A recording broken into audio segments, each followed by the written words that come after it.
So the current of the Holy Spirit will take you above your situation, above your circumstances. Why?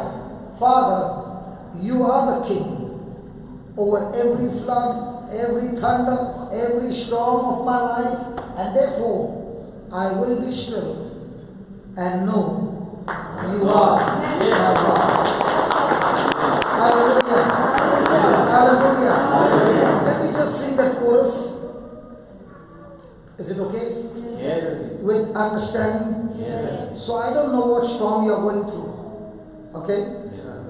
But whatever storm you are going through, I've got news to tell you.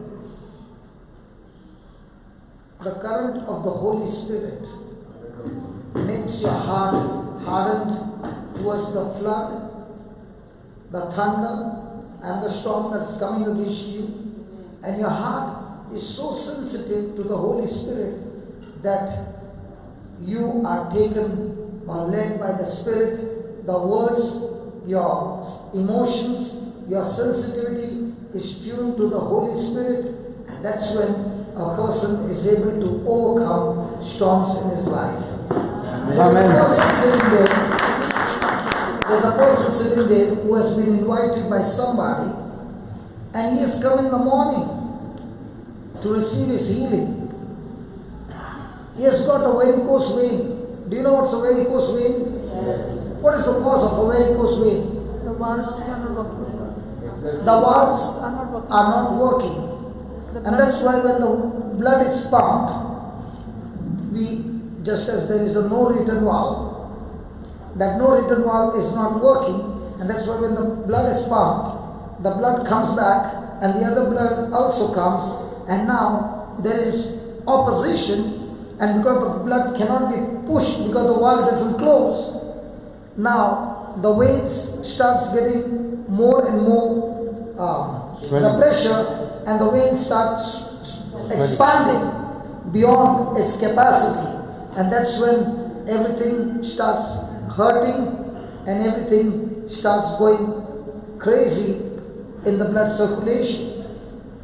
So now when we sing this chorus, I spoke to Jocelyn and I said, you preach on the hardness of heart. You did an excellent work of hardness of heart. And now comes the confirmation, or now comes, what do you call it? Not the manifestation. What do you call that? Now you want to enforce. You want to enforce what has been taught, like a policeman who has been teaching how to use the gun. But now comes the demonstration. Thank you, Holy Spirit. The demonstration how the varicose vein, the valves will begin to function, and by the time the class is over, the veins which are visible, the circulation will be done, and before we close the class, I have not even seen his leg. I don't know the condition of his leg. Before the class is over, the veins which are bulging out will go back to its respective place. Amen.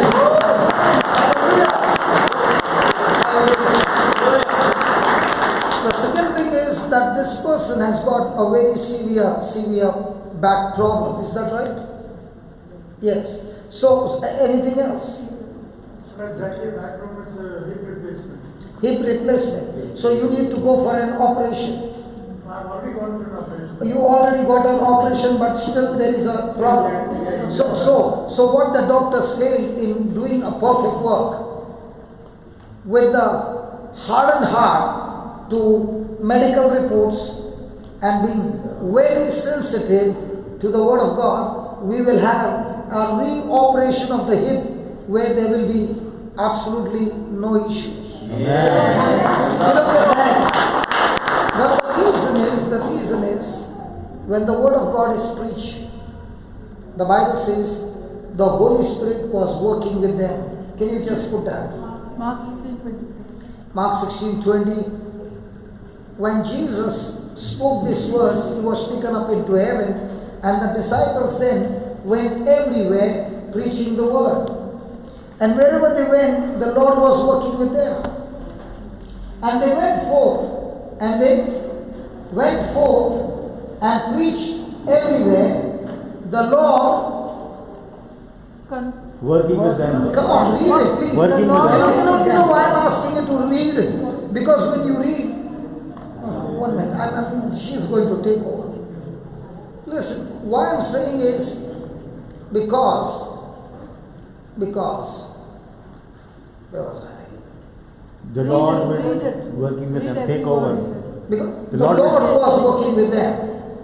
The reason I'm talking this again and again is because when you see that word on the screen, it is a promise for everybody. Amen. And when you saw it on the screen, you got to harden your heart to every situation, every emotion, every stronghold in your mind and say to yourself that the Lord was working with them and the same Lord is now working with me. Amen. He is working with me. And who is this Lord who is working with me? Who is this Lord who is working with me? No. Who is the Lord who is working with me? Jesus is taken up to heaven. Jesus has finished his ministry on earth. But now the same Jesus is working through us through the Holy Spirit. So whose ministry is on earth now? Holy Spirit. Holy Spirit ministry. Praise God. So the Lord was working with them and what? Confirming the And what? Confirming the word. And what? Confirming the word with signs following. So any preaching without the demonstration is incomplete. Because the Holy Ghost has to come and demonstrate and confirm the message has come from God. Are you listening? Yes. So there has to be a demonstration. Yes. Who is going to do the demonstration? The Holy Spirit. But what about the preacher? When the preacher has confidence, when the preacher understands the truth, and the preacher says, come on, this is the time, the Holy Spirit has been waiting, He is my helper, all I have to do is step out in faith, and the rest will be carried out by the Holy Ghost. Amen. Are you with me? And that's why we saw in every class that there was a preaching and then there was a demonstration, the Holy Ghost confirming the message that it was from God. Amen. Hallelujah. So come my brother. So please welcome both of them, the surgeon on one side with the Holy Ghost and the person on the other side. Does your son, do you need some support? Yeah. Good. Did you see before? I thank God we can see before and after. I said we can see before and after. I said we can see. Yes. I said we can see before and after. Now, I'm so sure when the doctor operated him, the wife had to stay out. And there was a red light on. And all that the wife could see, the red light on. And she would have been waiting. When will the light go off? Because when the light is off, that means the operation has been completed. And that operation was not done in public. But when the Holy Ghost does the operation, He always does it in public. Hello, He does it in public. Hallelujah. There will be no stitch marks. There will be no blood. Praise God. He was operated horizontal. But when Holy Ghost operates, He operates vertical, because there is a connection between God and the person. Praise God. Hallelujah. And the best part, not the least, but the best part is no charges. So the charges have been paid by Jesus. You can take over. Okay. Praise the Lord. Hallelujah. Yeah, sure. So will Jesus heal you? Okay. So will Jesus heal him? No. He's already healed you. He's already healed you. Okay. Take 1 Peter chapter 2 verse 24. Now what is he doing? He can sit. Preaching the gospel. Finish. understand, no problem, the Lord will take care. No, he asked. Now why is she asking him questions? To build up the faith. Just give him one chair so that he can sit. Sorry. Brother, if you give the answers right, then the operation will be successful. So she's going to explain to you. And the reason I'm asking her to do, so that we all can do. I said we all can do. I said we all can do. Okay. Who his own self bear our sins in his own body on the tree, that we being dead to sins should live unto righteousness, by whose stripes you will be healed. No. It's written something, but I'm reading it wrongly. You have to find a mistake. Okay? Okay. Can somebody give a Bible? A mobile? Okay. Yeah, you can read it. Can you read? Yeah. Can you tell? Who is also bear our sins in his own body on the tree, that we be dead to sins should live to righteousness, by whose stripes you were healed. By his stripes? By whose stripes you Were healed. were healed or you will be healed? You were healed or you will be healed? What is the difference between you were healed and you will be healed? In the future, what it is like in the present. So you're already healed? You don't know exactly. Okay. Today we learned about the physical world and the spiritual world. Right? Now, can you give that Romans chapter 4 verse 17 again?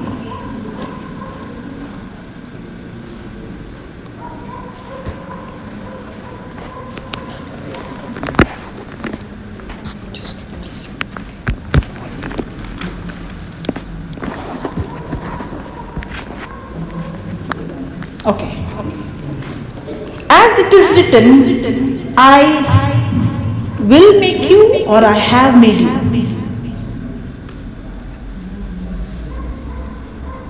As it is written, have made I have made thee a father of many nations. That means, when God promised all this, in verse 19 it says he was almost 100 years old and he did not have children.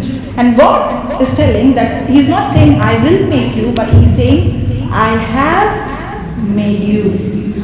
As it is written, I have made thee a father of many nations before him whom he believed, even God, who quickeneth the dead, and calleth those things be not as though they were, and calleth those things be not as though they were. Now, we learned that there is something called the physical world and the spiritual.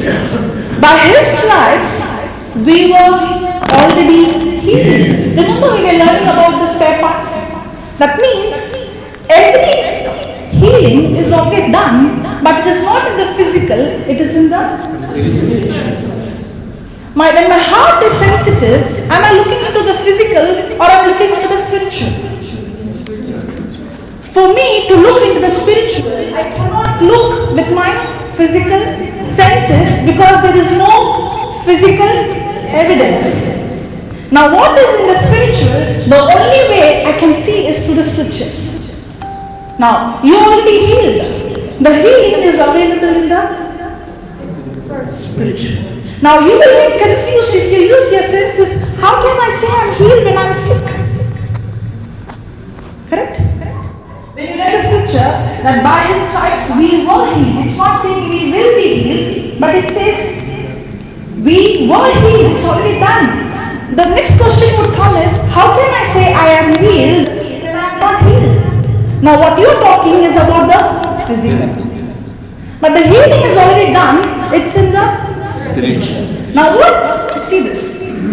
Who quickeneth the dead and calleth those things which be not? Means what? Which is not in the physical. I call those substance, that is the spiritual, into the physical.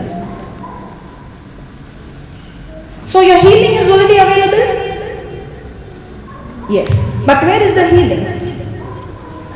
I just didn't feel it. You can't feel it because you are looking into the Physical. But where is your healing? Spiritual, it's coming inside. Okay, can you put Hebrews chapter 11, Just go to the 19th verse. 19th verse? Okay. Go to the 19th verse. Yeah, he did not consider his own body. Just explain. Yeah, and being not weak in faith. Being not weak in faith. Faith means I don't have any physical evidence, but it is in the promise. And being not weak in faith, he considered not his own body. Now, are you considering your body as it is weak? Are you thinking that you have pain? Yeah, I do have. Yeah, because you are seeing the physical. But did Abraham consider the physical? He considered what God promised. Yes? So are you going to go based on your feelings or based on the spiritual evidence? So will you be healed? And I think I'm in. When you say you will be healed, again you're going based on your senses. You're saying I will be healed because I'm not healed now. Okay. Have you seen your face in the mirror? In the morning. Yeah. Have you seen your real face? That's what the real face is. You have not seen your face. You have seen the reflection of your face in the mirror. Right? In the same way, you don't have a physical evidence that you are healed, but you can look into the spiritual using the spiritual mirror or the word of God. Tell him about shaving. Yeah. Without the mirror, can you go on your feeling and do your shaving? You can't. You need a mirror. Now, when you see the mirror, do you take your action corresponding to what you look into the mirror?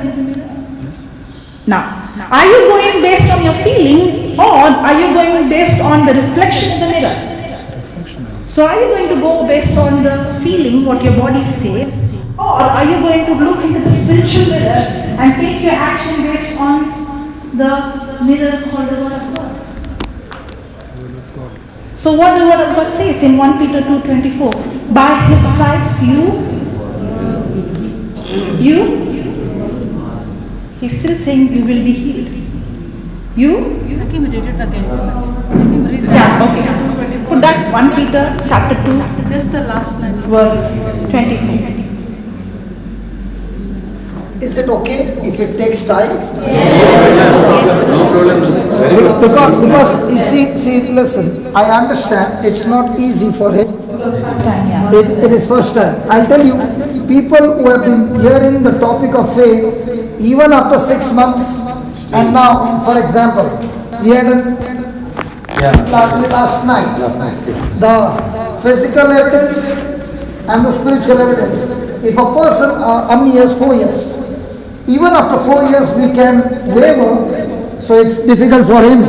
First time I'm attending, I'm eating like this because Okay. That's why we are giving you understanding. I'm not a God believer, but then I'm starting believing in it. Okay, listen. That's something Okay. positive I've got from the day. Okay, listen, my friend. I am here to show you. When you go to the washroom, do you open the tap to get water? The tap has one way to close, the other way to open. Correct? Can you see the pipe? It is concealed. You can only see the tap. But is that pipe connected to the tank on top? Now can you see the tank? But is the water in the tank always? That's why you are confident and you open the tap because you believe there will be water that will come in the bucket. Agree? In the same way, God is saying, when my son Jesus died on the cross for all of us, He took that problem in your body, in His body, and His perfect healthy body got wounded for us. And because His body got wounded, He is doing an exchange with you. He is saying, give me your hip and I will give you mine. Give all your sickness because my body is already wounded for your sake. So take my healthy body for you and what you got, I take it for me. Now this exchange has happened 2000 years plus. But what has happened is for all eternity. Amen. Now your problem is, I have been living all my life with what I see. And now I have to live my life just like I took a razor and shaved, and when I saw a few hair, I chopped it looking into the mirror. So when you are looking into the mirror called the Word of God, you have two choices. Either you believe it or you don't believe it. If you believe it, you're opening the tap. And the power which is inside heals you instantly. Amen. But if you choose to believe from your senses, because I can still feel the pain. I can still feel the pain. But you're saying, even if I feel the pain, I'm going to fight and speak and continue to believe that God has healed me. That's the time the tap opens. But if you believe that the pain is stronger than the mirror, then you are going on tightening the tap and saying the water will come. But you are moving in the wrong direction. Are you understanding the difference? So now it's all your imagination. On one side, pain is saying there's a problem in your body. On the other side, Jesus on the cross is saying, listen son, I took your sin, I took your punishment, I took everything of you in me so that I can set you free. So when you agree with what Jesus says, the tap opens, the operation is done. When you think what you are going through, you close the tap. And now no matter how much we pray, the tap is closed. The water won't come. In the same way, the healing won't come. So you have got two choices. Either I believe I am already healed. Okay? The phone did not come by chance. Now, the person who contacts you, he has got a phone, he can dial so many numbers, isn't it? But when he dials only your number, the call came. What if he had to remove one digit and change one digit? Would you get the call? So in the same way, you are making a telephone call on 1 Peter 2:24 and you are fixed on that call. Now God says, I will answer you. Wow. Yes. Amen. Now you can switch it off, cut the line, or you can keep the line on and talk to Jesus. If you're talking to Jesus on that number, say to Jesus back, Jesus, you said, I never said, you said. The doctor said, I've got a problem in my head. But Jesus, you are saying, I got no problem because you exchange your head with mine. Are you understanding? So can you change a contact number with one digit? Now, the call will go to somebody else. So in the same way, when you are imagining, don't change even a small digit of what Jesus has said. Because when you're going to close your eyes and you're going to pray, the enemy is going to talk to you many things that how is this possible? And we have been seeing every day different kinds of healings. So are you ready, my friend? So you are going on 1 Peter 2:24, right? He doesn't remember the scripture. Okay. You are going on that scripture. By whose stripes? The last line. By whose stripes? You were. So that's what God is saying. What are you saying? Not will heal, healed. What are you saying? So are you going to go with him? Then your contact number is right. If you are saying, I am going to be healed, the contact number went wrong. Thank God for the ringtone. Yeah. God can explain to you. God gave you a ringtone so that you understand the example based on what you have right now. Now could the man see you? Could the man see you? But did he still make a call believing you are on the other side? In the same way, can you make a call even though you don't see Jesus? He is on the other side. Oh my God.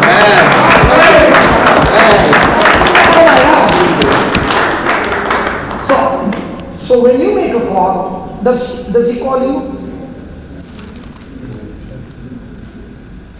Who is that lady? It's my wife. So do you make her a call from your office? So can you see her? No. But you are sure that when I make a call, She'll pick up the phone. the phone is, she's the owner of the phone. So he is the owner of your healing. Amen.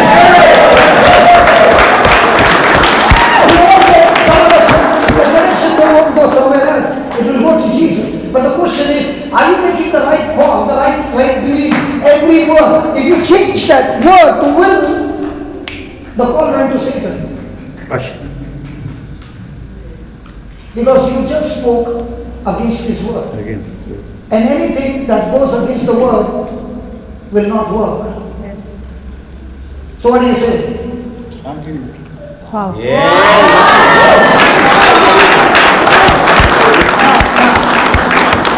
When you said that you are confident on the system, what job do you do? Construction business. Construction business. Good. Now, if you don't mix all the cement and all that in a proper ratio, the ceiling might come down.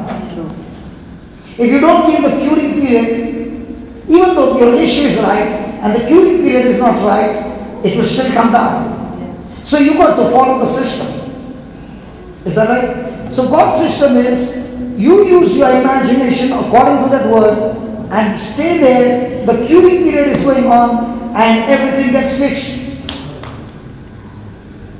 I'm healed. Are you understanding the construction? Now, is it necessary after the cement, after the concrete is laid, then you have to water the concrete for so many days? So that watering will take place within minutes or year when the blood of Jesus will be curing your hip wound and making it absolutely new. But you need to stay on one thing. I am healed. And your body will say, no. And you're going to fight with your body and say, because Jesus says that, I continue to believe that I'm healed. Amen. Are you a Christian? Yeah, I'm a Christian. Praise God. So, are you ready? Now, you know the construction business. Okay. Now take over and put your hand on his pelvic bone and start doing it. Okay. You want me to speak or you want me to imagine? No, you make it, go ahead.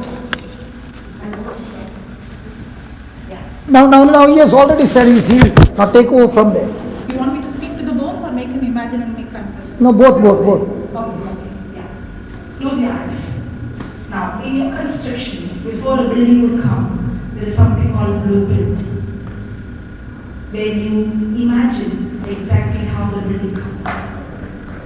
In the same way, when you make an image, an imagination, the Word of God is the substance that brings that imagination into manifestation.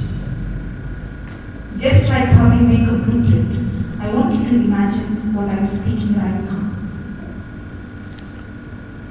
The Bible says in Psalms chapter 22, verse 14, that every bone in his body was out of joy. I want you to imagine this. Jesus on the cross. The Bible says that Jesus was without human form. It's not like how we look at the cross, 5 bones. It says every bone in his body was visible. Can you imagine that? Because his flesh was torn open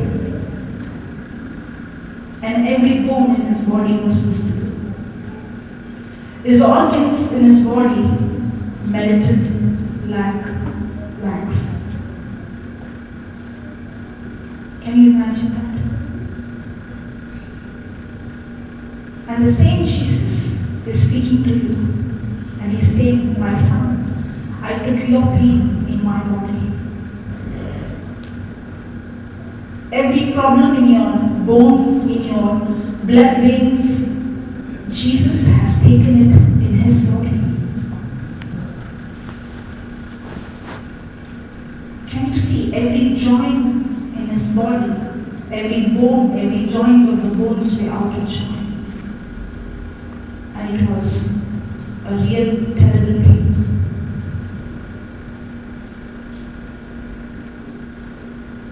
You don't need to suffer because he suffered for you. As you are imagining, there is an exchange taking place. Your damaged parts into his body and a brand new spine in your body. A brand new pelvic bone. Hip bone. Hip bone. As you are imagining right now, there is an operation that is taking place. Oh, thank you, Jesus. As you are seeing, there is an operation taking place right from your skull, from your vertebra, your spine, your hip bone. And every bone, every joints, right now. Every tendons, ligaments, nerves, as you are imagining. Every tendons are recovered, reconstructed.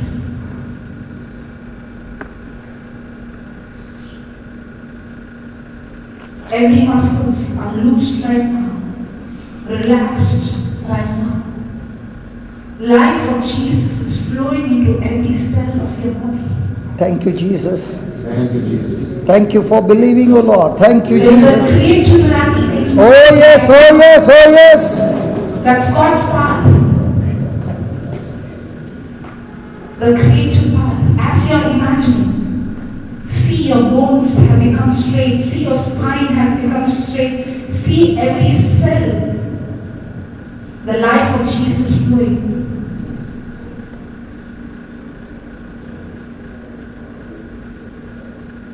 It's done. Praise the Lord. Hallelujah. Come on, get up and walk. Get up and walk, brother. It's done.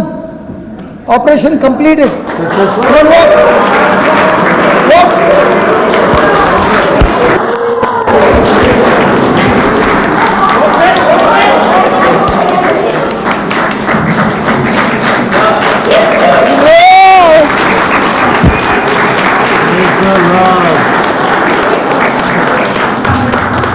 Keep saying thank you, Jesus, as you're walking. Keep saying thank you, Jesus, as you're walking, brother. Come on. Come on, walk. Thank you, Jesus. Walk faster. Thank you, Jesus. Thank you, Jesus. Listen, brother. Brother, listen. It's time for you to testify. And that's why I want you to walk fast.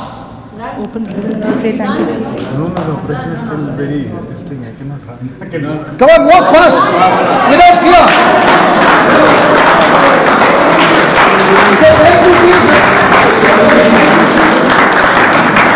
You just go to him and tell him to say thank you, Jesus. But run. Make him say thank you, Jesus. come back, brother. Come back. Jude, make him repeat, thank you, Jesus.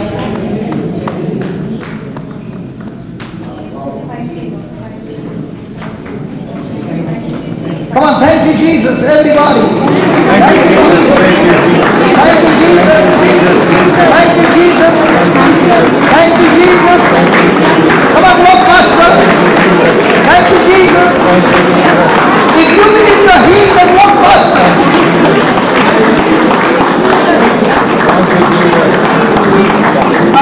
Now my question to you is, listen my friend, my question to you is the pain there? I'm not feeling a pain right now. Listen. Jesus who loves you has healed you. And Satan has been talking to you a lot of things and saying walk slowly. If you believe you are completely healed by Jesus, walk like a soldier who marches. Come on. Yes. Yes, come on.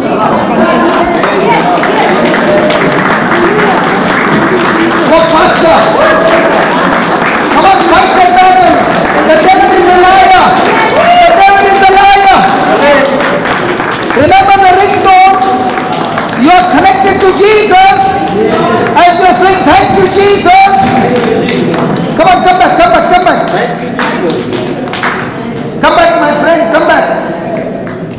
Come on, walk faster now. Prove it that you are healthy. Prove it that your hip is healed. There's no pain. There's no pain. The Lord has healed you. Come on. Let there be a corresponding action. Thank you, Jesus. Thank you, Jesus.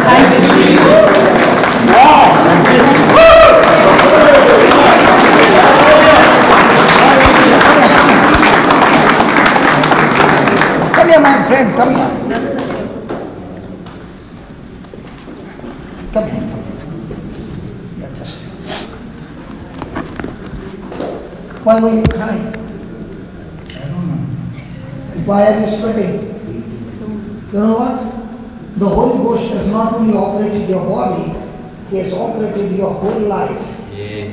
From whatever weakness, from whatever addiction, from whatever barriers, when the Lord touches you, He doesn't touch you half, He touches the whole package.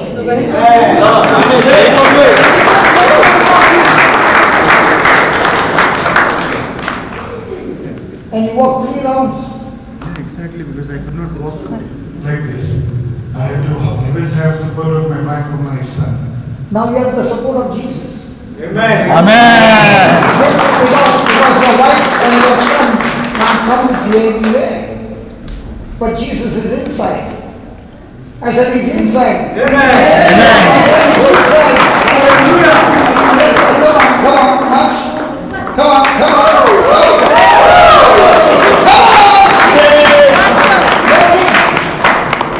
I told you the operation is successful. But it took us time to shift you from I will be healed to I am healed. Thank God for the ringtone.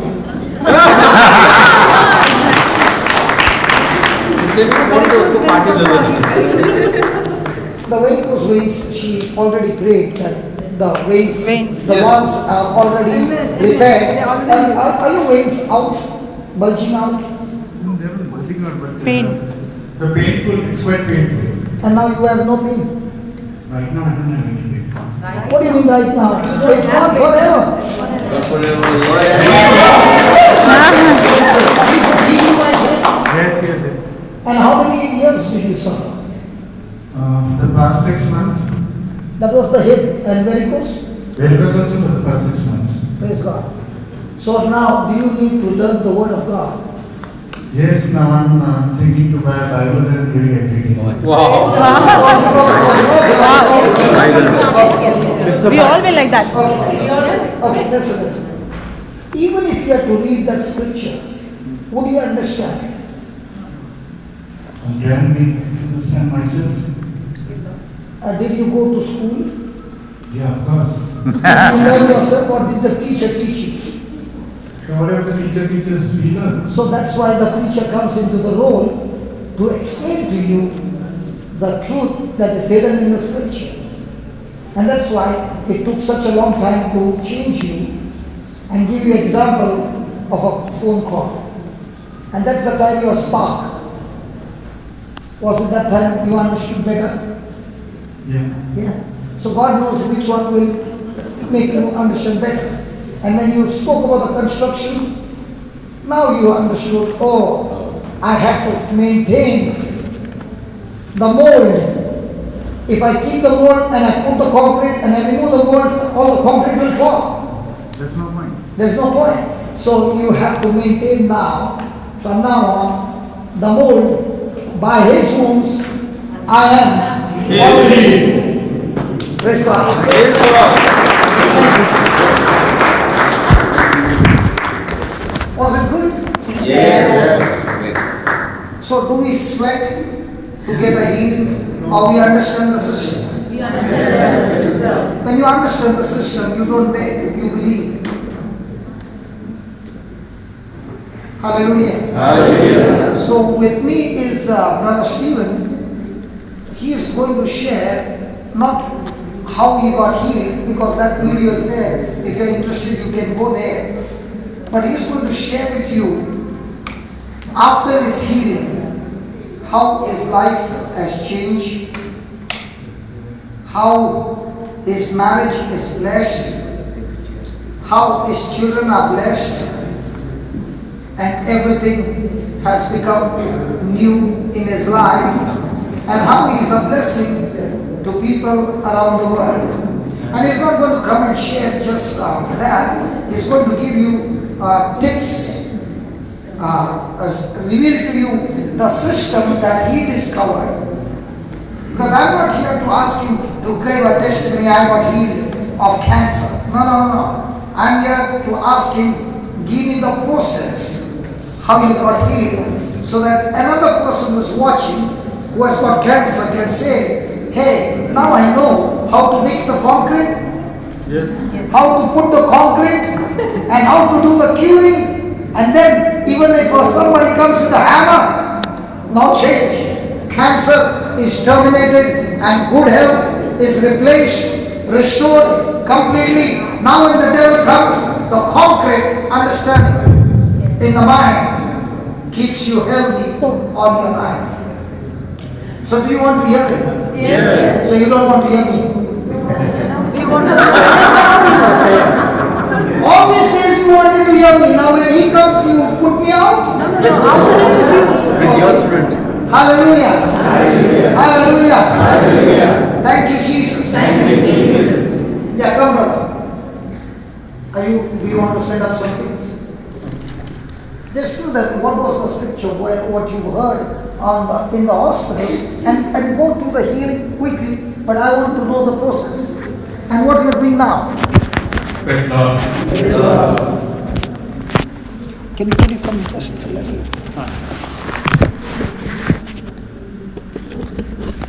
Yeah. Thanks. During my hospital stay, I have already told, I were listening to the scriptures, and there were 4 main things I started to confess. First one is, Lord, increase my faith. As Jesus spoke to the fig tree, Mark 11:22, the faith needs to be increased in whatever we learn and whatever we listen. Even though from childhood we are very much thorough with many scriptures and many chapters in the Bible, when there is a distress or when we are in troublesome period, only the doctor's reports and everything comes to our mind, and no other scriptures and others will not be remembered. So initially I started with writing down one verses which I hear in the messages, and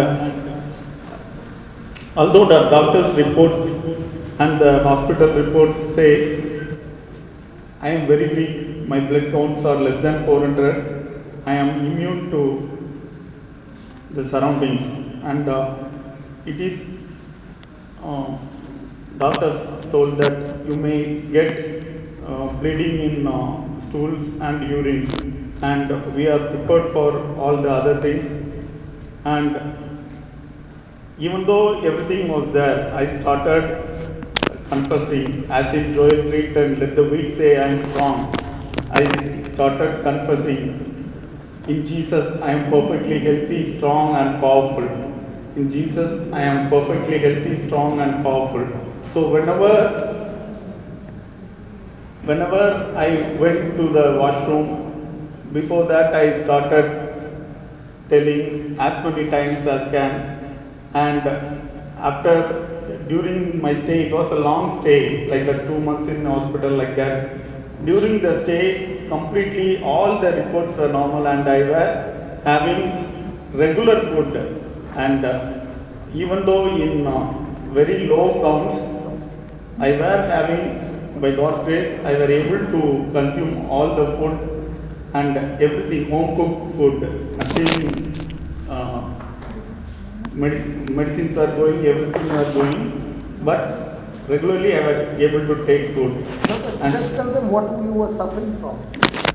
yeah, I had a lesion in my skull, and doctors were identified, and regular chemotherapy was going on, and my vision was completely blocked in 2018. What were you suffering from? I was suffering from blood cancer and multiple myeloma and neoplasma, where my calcium and everything was in excess, and my bones began to crush in every stage.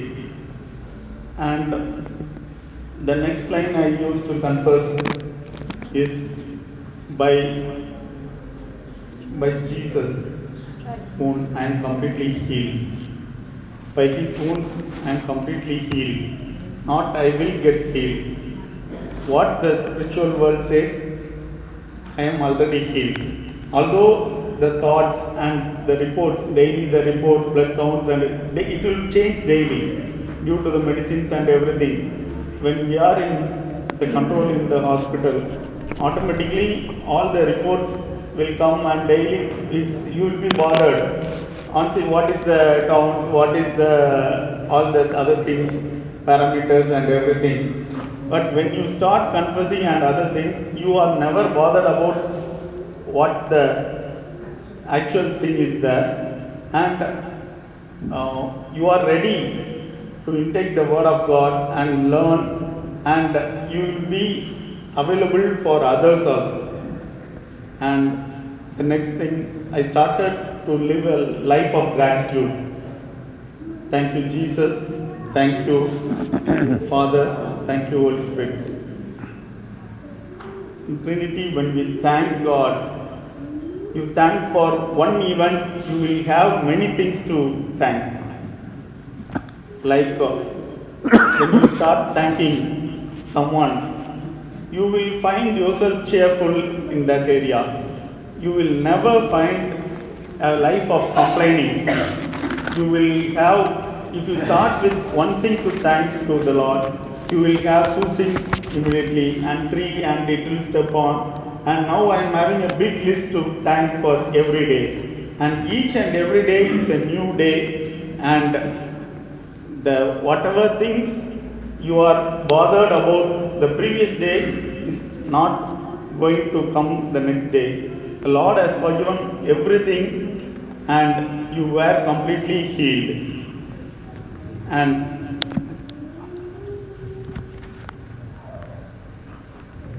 so I would in Mark 11:24, my learning is, whatever you ask in prayer, shall we all read that? Just increase the font. Control it. Okay, that also.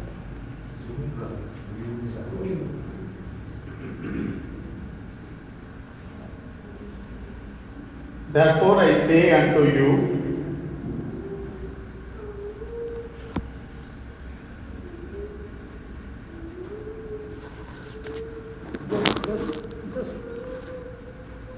Select that only.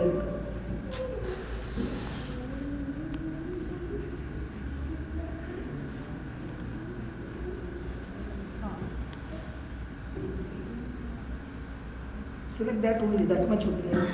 Make it. No, select that. Yeah. And it is the I want, yeah. Still no. Yeah. Go ahead. Everybody read it. Therefore I say unto you, what things soever ye desire, when ye pray, believe that ye have received them, and ye shall have them. Amen. Amen. Hallelujah.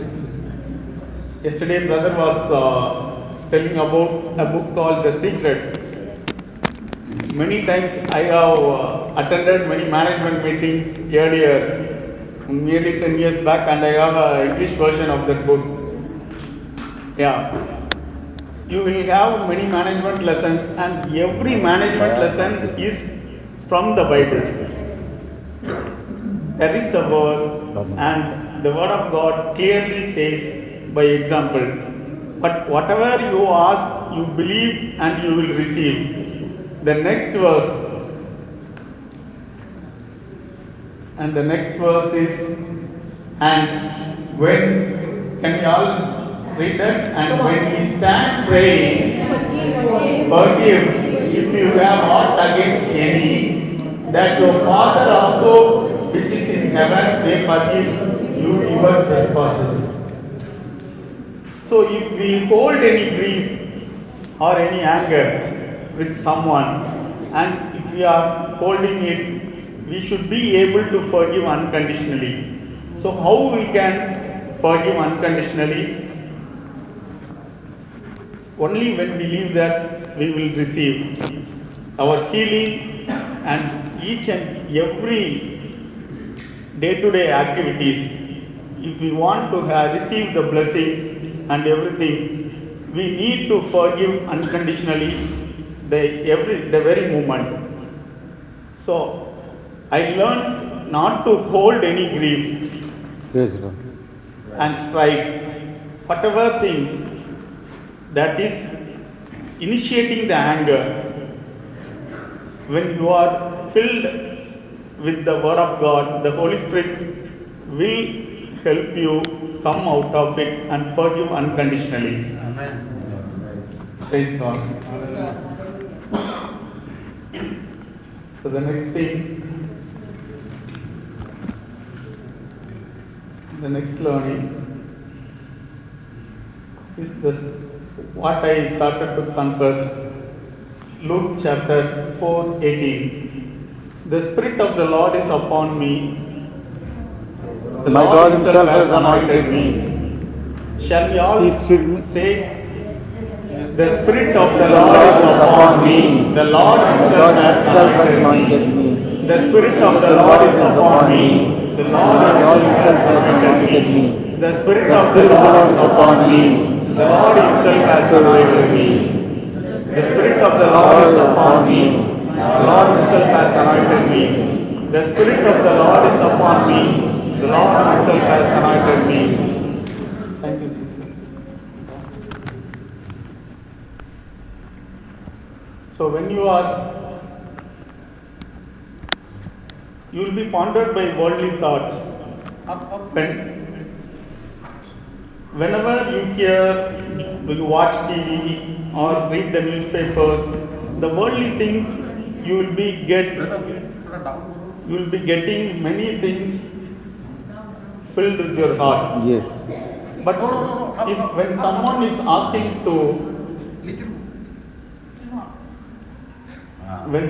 asking you to share the word of God, you should be available. So make yourself available to the word of God and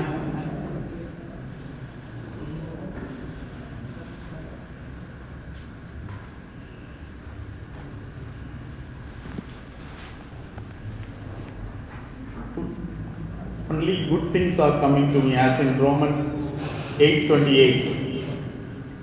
So I started to confess only good things are coming to me. I am blessed, my family is blessed, my children are blessed, my friends are blessed, and my parish is blessed, my staff is blessed. So everyone you meet, you will be as a person giving light to everyone. You will be transforming the learning, and everyone who is interacting with you, you will start sharing the learning. And even if you prepare something and speak to them, the Holy Spirit will guide you what to speak to them. Amen. Yeah, I have tried many times. I have typed in my laptop and everything, and before that I have prayed for anointing and everything. And after I start a conversation with a person, all the things were blank, and without knowing I am talking to them, and immediately the transformation is taking place. Only thing, we should be open for the learning and for the change. Every day something new is happening, and be open for the transformation and be ready to change. Praise God. Praise God. Just put By sight.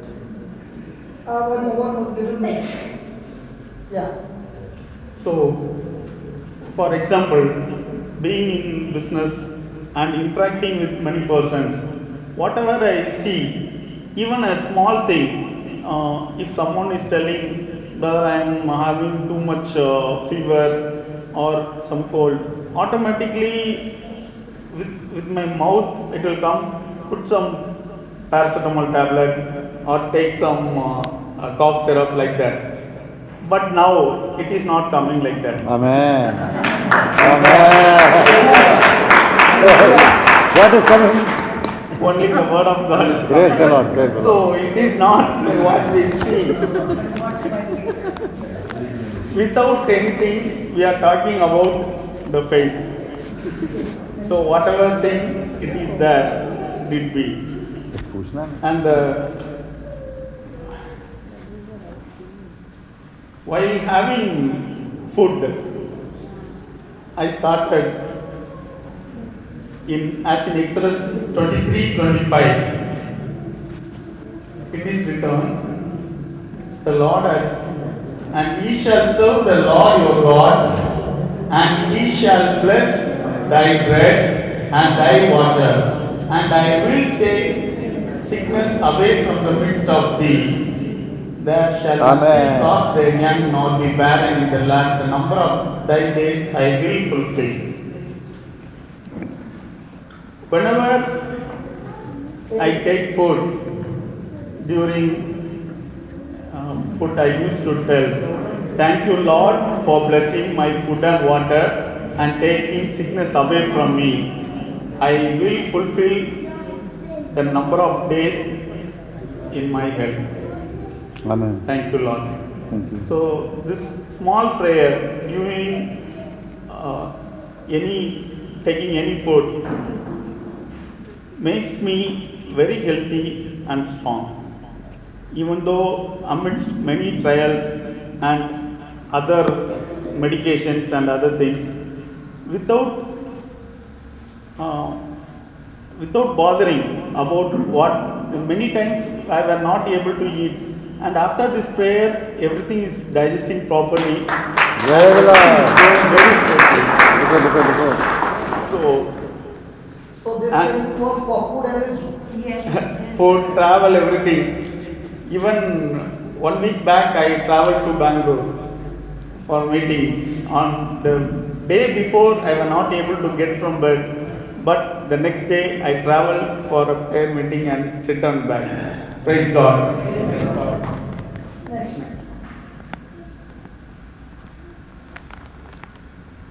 So this is the thing I used to do. That is my KJV version Bible, and this is what I used to write daily.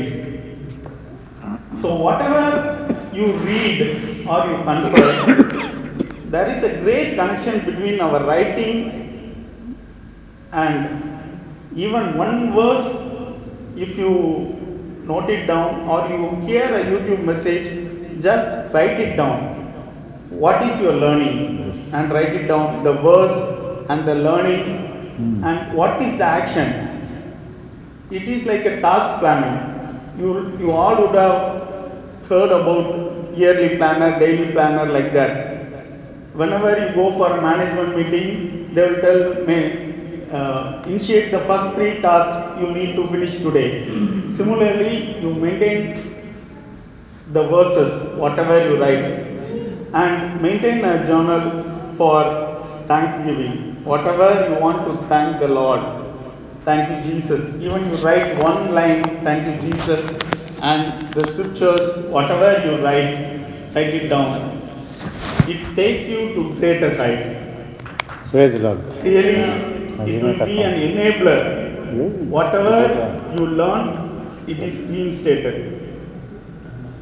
Thank you, Jesus. Thank you, Jesus. Like the scripture, John. Thank you for this precious time, and I thank Lord Almighty for His abundant grace and sharing the Word of God and my experiences with you all. Thank you.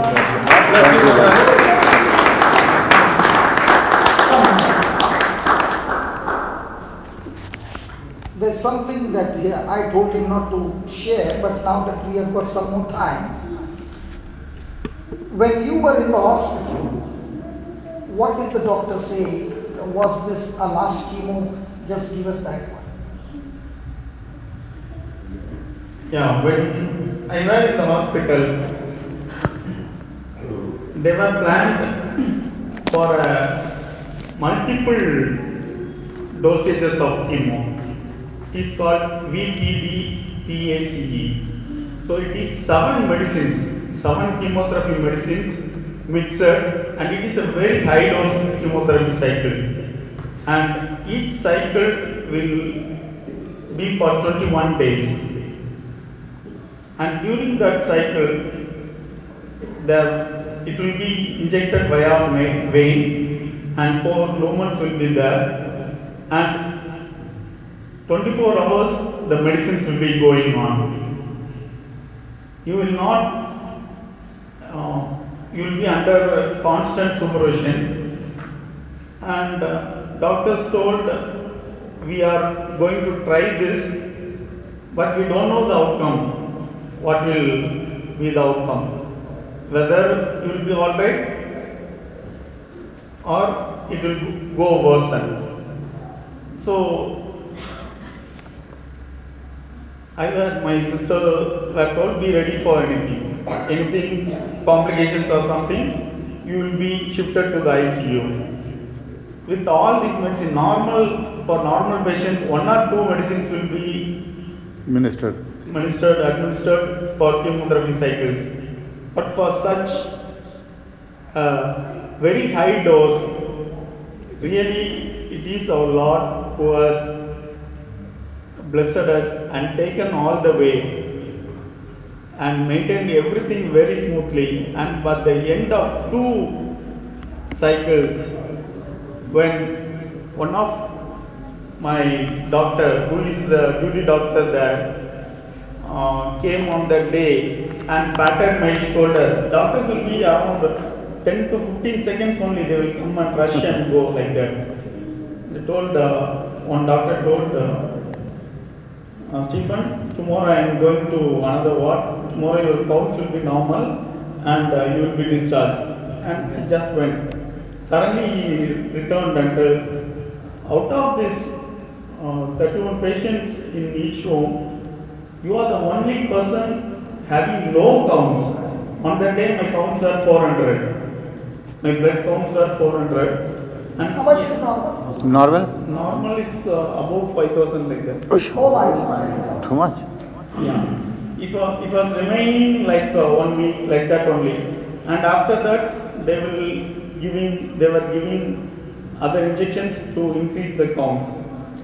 And he was telling, you are the person with low counts, even with counts with more than 3,000, 4,000 where other patients having fever and other complications, but you are having more complications. No one is not taking regular food. You are taking home food.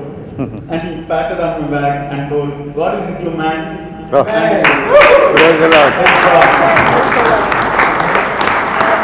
Then only I realized, that is the first time I realized that with God everything is possible. Amen. Praise God. Praise God. Okay, one more last question. What were you confessing when the chemo was going on? In Jesus, I am perfectly healthy, strong and powerful. In Jesus, I am perfectly healthy. Was it at that time you heard the teaching, let the weak say, I'm strong? Yes. When, And that is the time you were on the chemo process going on? yeah, on that day only it was started. And without knowing the outcome, I started confessing actually. Okay. And how long did you confess? Many times. Many times means, how many minutes, I guess? Say, initially I started like telling 5 times each verse. Lord, increase my faith, Lord, increase my faith. And the next, in Jesus I am perfectly healthy, strong and powerful.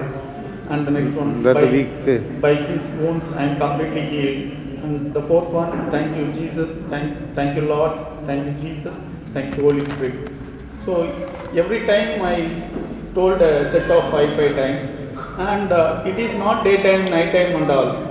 You won't get a regular sleep because all the supervision medicines coming and all the nurses and everyone will come and supervise you and monitors were going on like that. So whenever I get up, I started confessing this. And initially I started to write. At the time there was a JCILM app available and the confessing and the word of God and everything I used to write in my note separately. When you were taking the chemo? Yeah, chemo in June 18th, 2018. On that time a growth retreat was going on in Goa, and that is the first time I used to see YouTube in mobile. Although I am having everything in my phones, I use only for official mails and phone calls. And that's when everything changed. Yes. Now, after the chemo, you drove the car from your hospital to Goa. Yeah. After how many days? During November, when I was in chemotherapy schedule, I had a chemo on Saturday and Sunday I started from Tuticorin to Goa. How many kilometers? 1,250 kilometers. Wow. So it is not, I want to tell one thing. It is never by our might. Amen. Our might I can't walk even out. But when our Lord is with you and the Holy Spirit, you are under His control. You can drive everywhere. Praise the Lord. Okay, now last one. When you came in November, you had no eyebrows, no hair, no beard, no mustache. Yes. What was the reason? During chemotherapy schedule, no one will have hair and everything. When I came to the retreat Goa, and one day I came and when brother started a prayer for me, he told one line. Because of any chemotherapy medicines, there will be no side effects. And Even if you drink deadly poison, poison. in my name, it shall not harm you. Yes. Mark 16, verse number 17. All those who believe in me, even if they drink deadly poison or pick up serpents, it shall not hurt Harm them. them. Thank you, Jesus. So while returning itself, till that day I never prayed for Side effects. side effects. Mark 16. Yeah, I told Lord, give me the strength to overcome, and I was telling, as speaking to my mountain, And in Jesus' name, I command every cell of my body to be normal in Jesus' name. Go to 18. 18. 18. Yeah. Not 16. They shall take up serpents. Yeah, go ahead, brother. We shall join in. They shall take up serpents, and if they drink any deadly thing, it shall not hurt them. They shall lay hands on the sick, and they shall recover. And they shall die. Recover. They shall die. That's why you're not laying hands. If you believe they shall recover, then every time you're going and touching somebody and laying hands.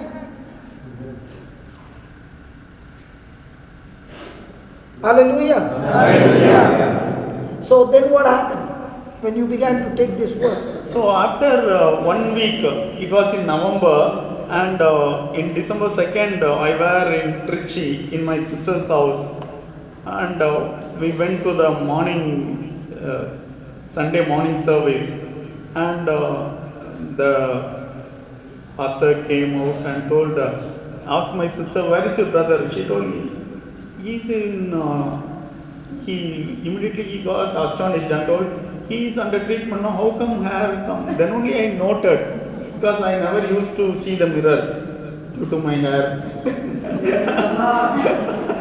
So hold on. You would not see the mirror because you could see all the hair had gone. Yeah. So looking into the mirror would be discouragement. Yes. So you decided whatever is going to discourage me, I better not change my focus on that side, Yes. but keep focusing on the Word of God. Yes. Amen. And that's why you did not know what was happening. Yes. So when he saw, how come you got hair? That's the time you realize, oh my Yeah. God, I got my hair growing. Actually, the sister Thank God. reminded him, your sister reminded you that about this verse. You had not noted. Yeah. Your sister reminded that, Yes. spoke about that. No, while driving along back, my sister told, we have never prayed that no side effects should be there. But did you listen to that prayer? They were watching online in YouTube, and she told me that while returning itself the next day, did you listen? I told. Then I also repeatedly watched that, and afterwards changed the way. I added this, and immediately whatever you ask in prayer, you believe, you receive, as in Mark 11:24. Praise God. Praise God. Thank you, brother. Hallelujah. Of all the testimony that you said, brother, I am so sure that people will remember this one, how to grow my hair. Praise God. But let me tell you, how to grow your hair, that chemicals inside has destroyed your hair. And if you want to grow your hair, then take Mark 11:23 and speak to the mountain because of which your hair is, what do you call it? Falling? What do you call it? Loss of hair. Loss of hair. So you speak to that spirit that is causing loss of hair and start speaking to your scalp that Hair Lord. follicles. So hair follicles. That in the name of Jesus begin to grow grass. Oh, sorry, not grass. Oh, sorry.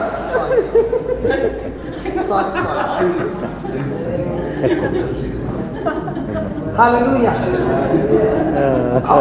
Yeah, you purposely doing it. Hallelujah. Now, one minute. Did we learn the theory part all these days? Yes. Did we learn how to be sensitive to the Word of God? Yes. How the devil is trying his best to get you sensitive to the circumstances and harden your heart towards the Word of God? Yes. Did you see how much time it took for this person to understand?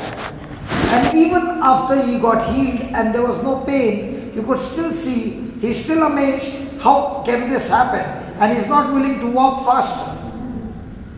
Because the grip of our senses is so strong, it is just like a person who closes the tap.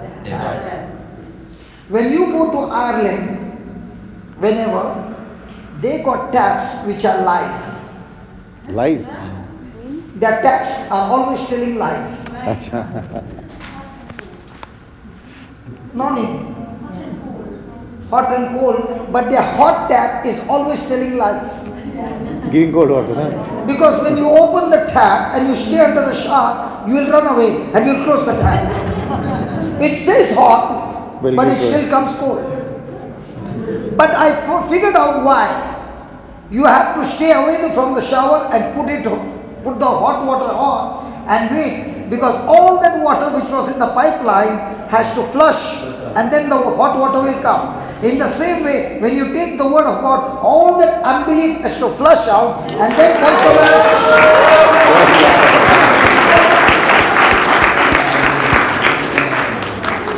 So I learned in Ireland, because they have got low temperature, about 2 or 1 and all that.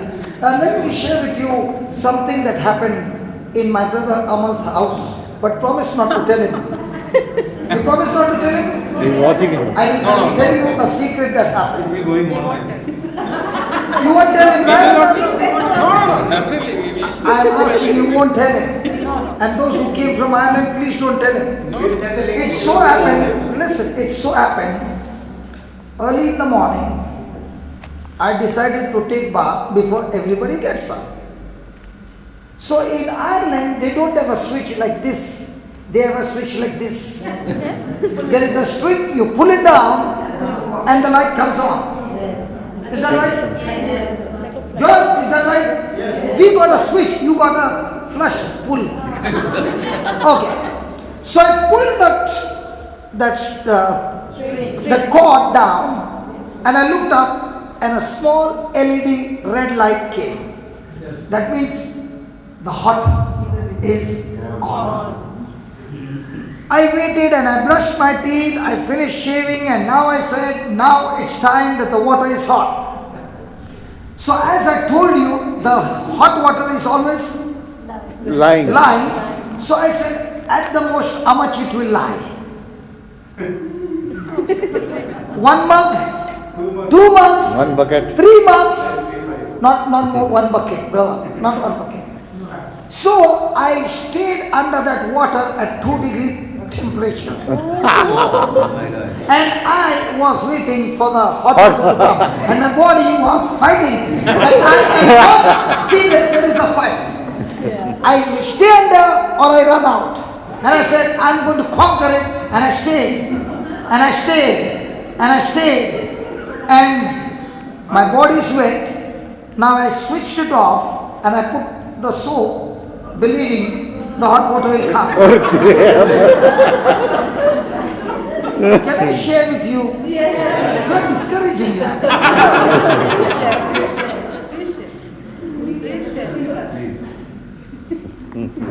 So I put the soap and I'm believing that surely this time it's going to come. And I put the water on. And it's not coming. And I can't even run. Because I'm full of soap. And as I'm doing,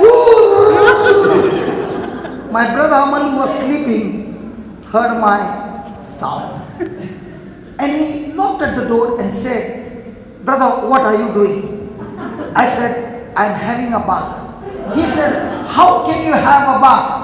I said, I put the geyser on and I can see the red light on. And he said to me, that geyser is not working, it has been disconnected.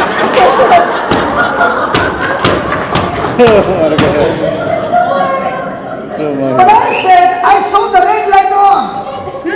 And that's the time the Lord said to me, if one red light LED can give you the faith to remain under the shower that the water will become hot, how much more LEDs do I need to show you from the Bible to stay on the word?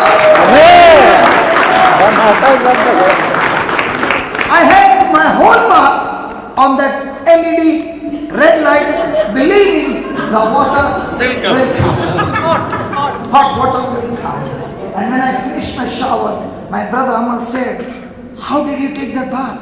I said, my mind was going on saying, the LED is on, the geyser is on, the water is going to come. My hope was on that LED. In the same way, when your hope is on the Word of God, that hope, and if you can keep on, and the water is saying, come on, run away. But if you can keep on, it will surely come. But one thing, the difference between that LED and this LED, that LED was disconnected from the electric power that the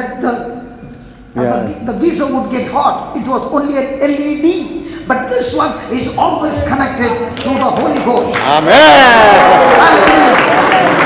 Hallelujah. So if you are looking for some healing, the first question is, have you pulled the cord? And when you pull the cord, how much time it took for this brother to pull the cord? Because the circumstances said, no way, I don't understand. I've got this pain. And this lady is saying, by his stripes you were healed. It was a confusion till he realized, I have to pull the cord where I'm going to focus on the Word of God, making my senses complete blind.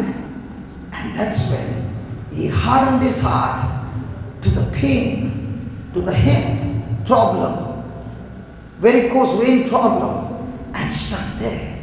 It is just like you taking shower at 2 degrees. Because your body is saying, I want to run out. And you're telling your body, stay there. Because the body always wants comfort. And the moment it's uncomfortable, it will scream, and you're going to say, body, stay under subjection. Amen. Stay under submission. I am going to take the Word and stay on the Word no matter how much I get troubled. Can you touch your neighbor and ask your neighbor, is the LED on? Is the lady on? I said LED, not the lady on. Somebody saying, is the lady on? I said LED is on. My God. Is the lady on?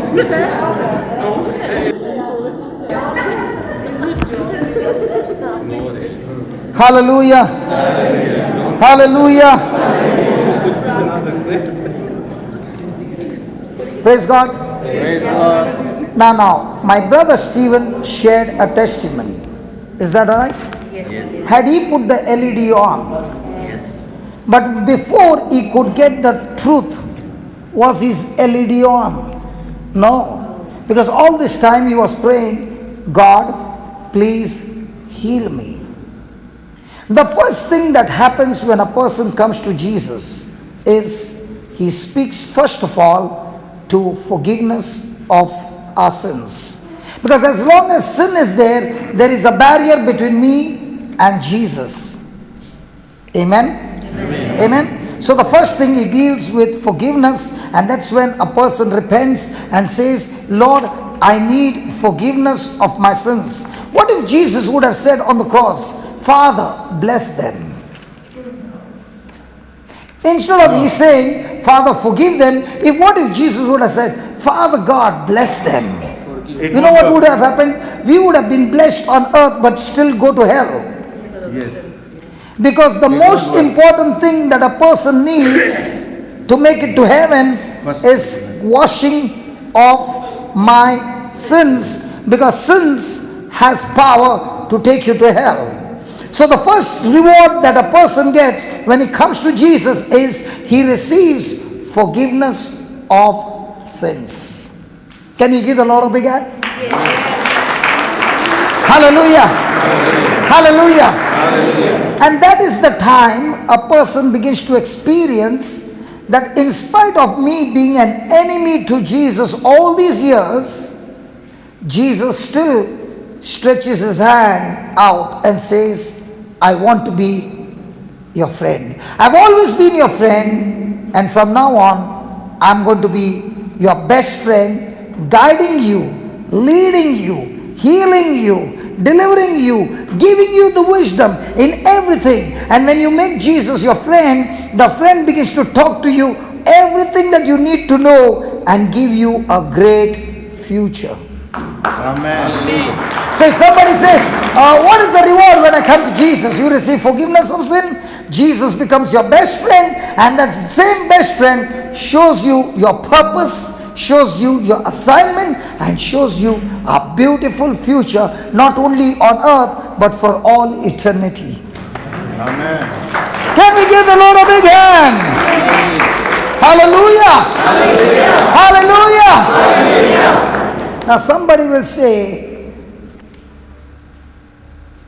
I want to experience the life that Jesus came to give in abundance. I've been praying and praying, and I've been struggling so hard, but I've not been seeing any kind of life in abundance. I'm not yet seeing the reward. I'm trying, but I'm not seeing the reward. Praise God. Has anybody ever worked somewhere in an office? Yes. Only a few of you. What about John? Have you ever worked somewhere? Have you ever worked in an office or somewhere on a job? What about Michael? What about you, brother? Have you ever done a job? Okay. What is the meaning of a word, I am on a job?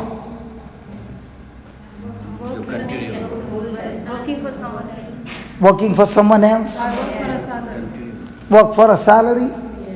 I'm sorry. Okay, let me change. You have all come for an interview, and I'm asking you, those who have heard before, don't you open your mouth. I'll put you out.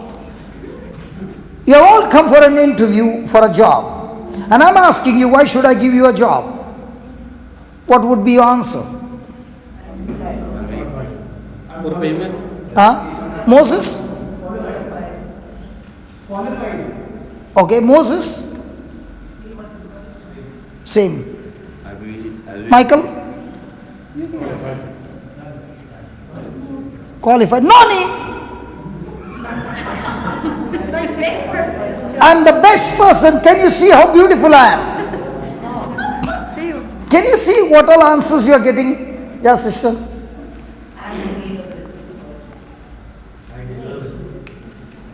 Geraldine?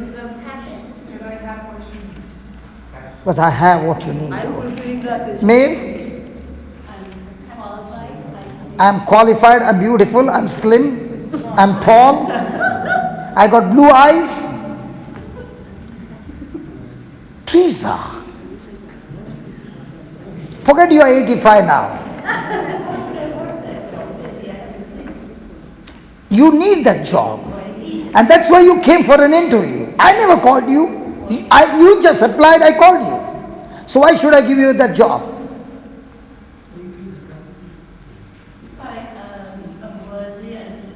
You are worthy and capable.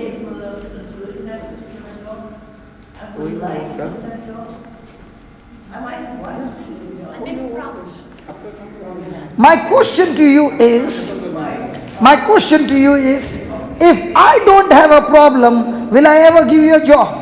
No. So why does a person give you a job? Simple. They give you a job so that you can solve their problem, and in exchange they give you the money. Yeah. Exactly. The day their problem is over, they fire you. Come on. The day their problem is over, they say we don't need you anymore. And what about the person who is doing business? What is business? I'm a businessman. Giving service to the customer. Yeah, Noni. I provide the product or service. Sort out their problems. When a person is in service, he's saying, I will sort out your problem, but give me fixed income. Yeah. But when it comes to a business, if I don't solve anybody's problem, I don't get any income. Yes. So the more problems I solve, the more I receive my reward. Oh. Right. Is that right, Stephen? Yes. You are doing business. Now, if you are doing your logistics and you don't solve anybody's problem, they will never call you and you will get nothing. But the more problems you solve is the more reward you receive. In the same way, in God's kingdom, when you use the tools of heaven and start solving people's problems, the reward is released from the spiritual to the physical, and you are full of rewards. Wow. So if somebody has to ask me, what do? I do business. What business? Solving problems. How? Using scriptures. And when you go on doing that, every day is a day of harvest. Amen. Amen. Hallelujah. What a clapping that was.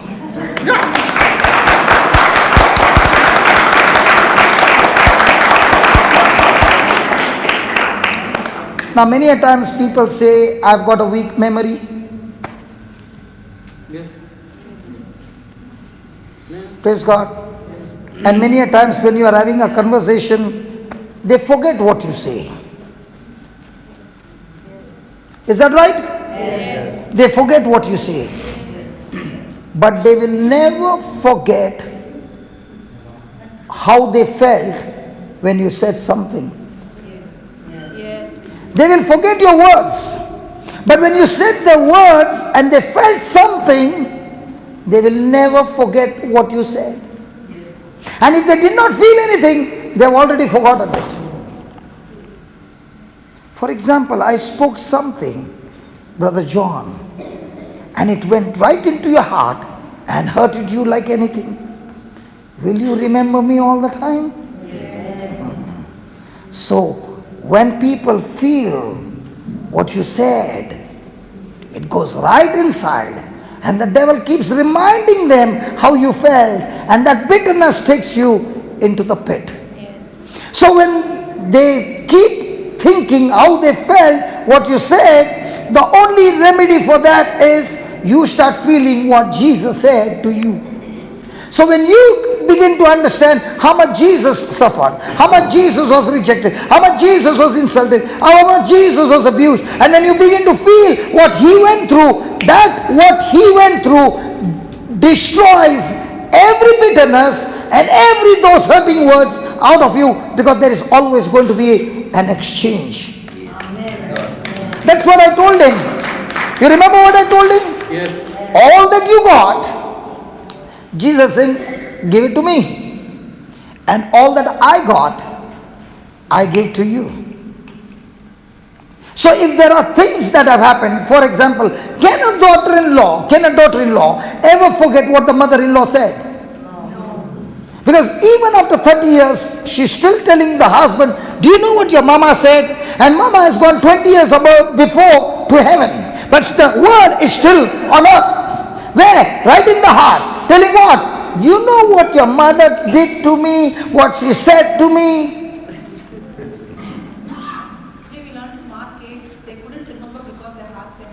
No. What is hurting, the heart is never hardened. Hallelujah. Hallelujah. Hallelujah. Hallelujah. If that word you said was the word of God, and they felt in their spirit, they will never forget that word. But if you did not feel anything, that word is gone. Praise God. Praise God. Hallelujah. Hallelujah. Hallelujah. Hallelujah. Thank you, Jesus. Thank you, Jesus. Thank you, Jesus. Thank you, Jesus. How many of you want to know your future? Wow. I said, how many of you want to know your future? Nobody dares put their hand out because they know what's coming after that. So you better continue. We don't want to know. Hallelujah. If any person wants to know their future, it is very, very simple. The Bible teaches us the quality of the soil decides the quality of your future. Jesus gave us 4 kinds of soil. The pathway, the rocky, the thorny, and the good soil. So how do you know your future? If you are in a pathway, your heart is of a pathway, what will be your future? Definitely. All these days, Linton used to come. Now Peter has started to come because Linton is gone. What's the time? It's 8:15. What's the time? 8:15. There's time. What's a pathway soil? The pathway soil is the one who hears the word but does not understand. Why was she not ready to pray with him and get him healed? Because he did not Understand. Was he sitting from morning? Yes. Was he sitting from morning? Yes. Was he there in the afternoon? Yes. Was he there in the evening? Yes. But he still did not understand. Because what was being said, there was no attention.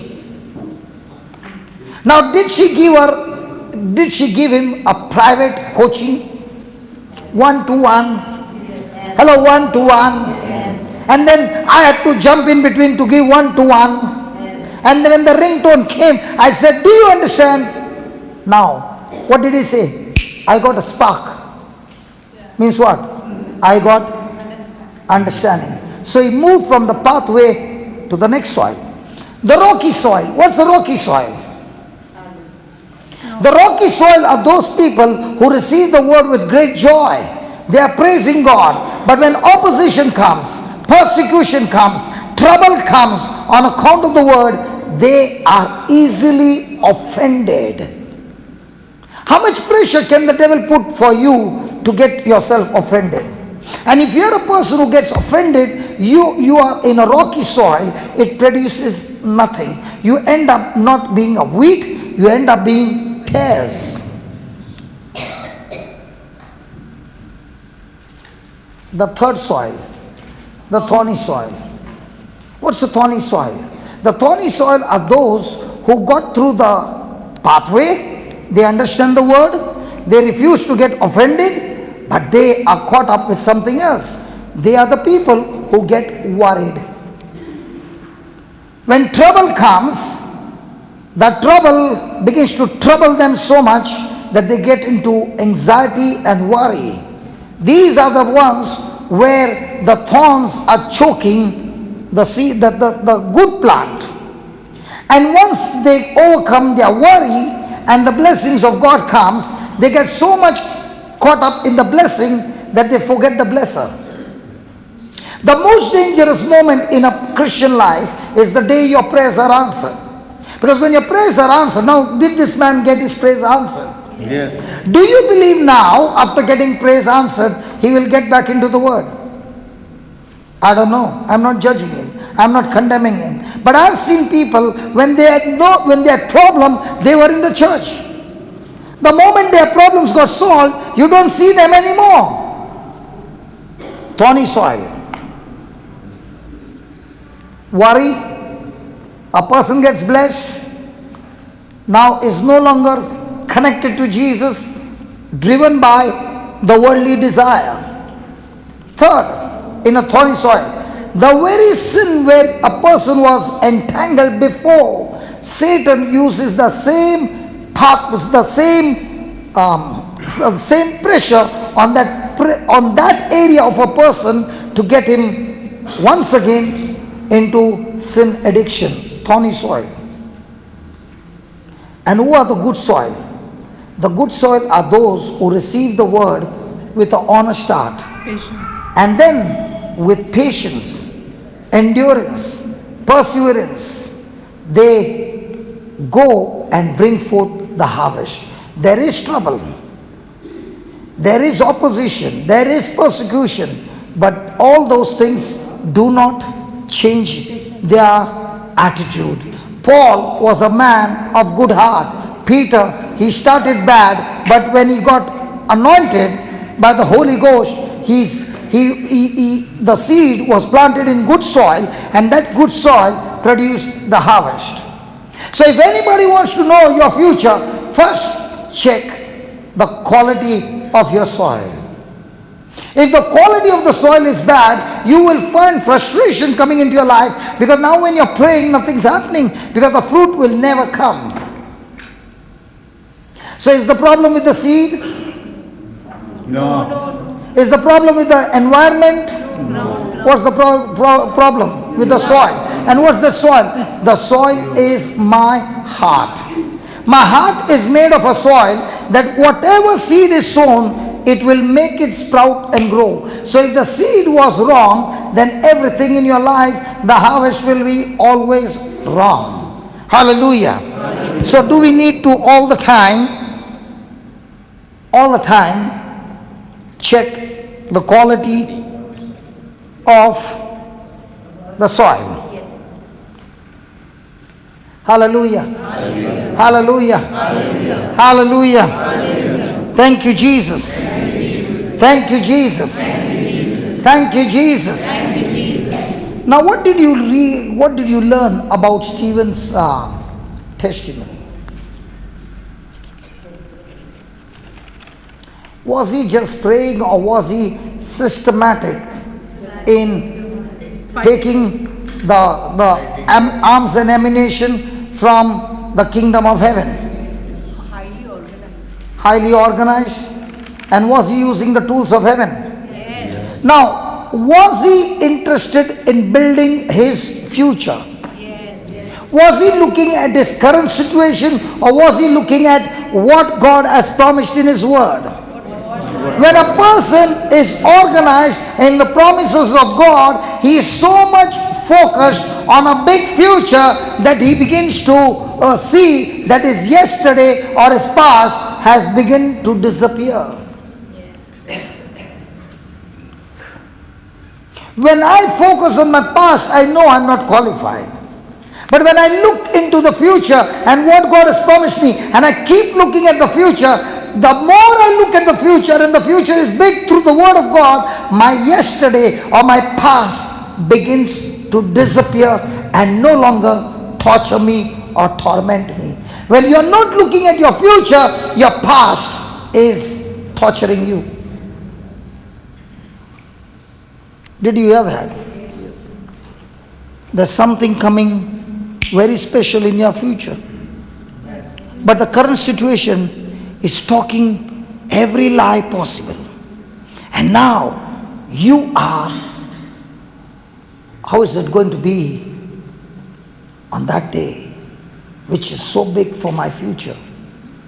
But when you change your focus from there to the current situation, your future is dying and your current situation is growing, trouble after trouble after trouble in your life.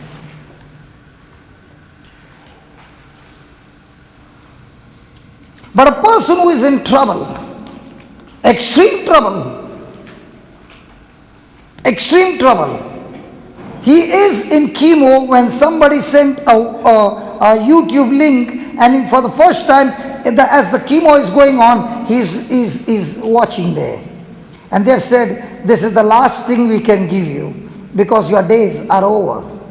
And when we are going to give you this, one thing you will not be able to eat, because all that you will bleed is, even if you pass the stool, you will be bleeding. When you eat something and everything comes out, you will be bleeding. So they will be bleeding all over. And he's down there and he's watching on the YouTube.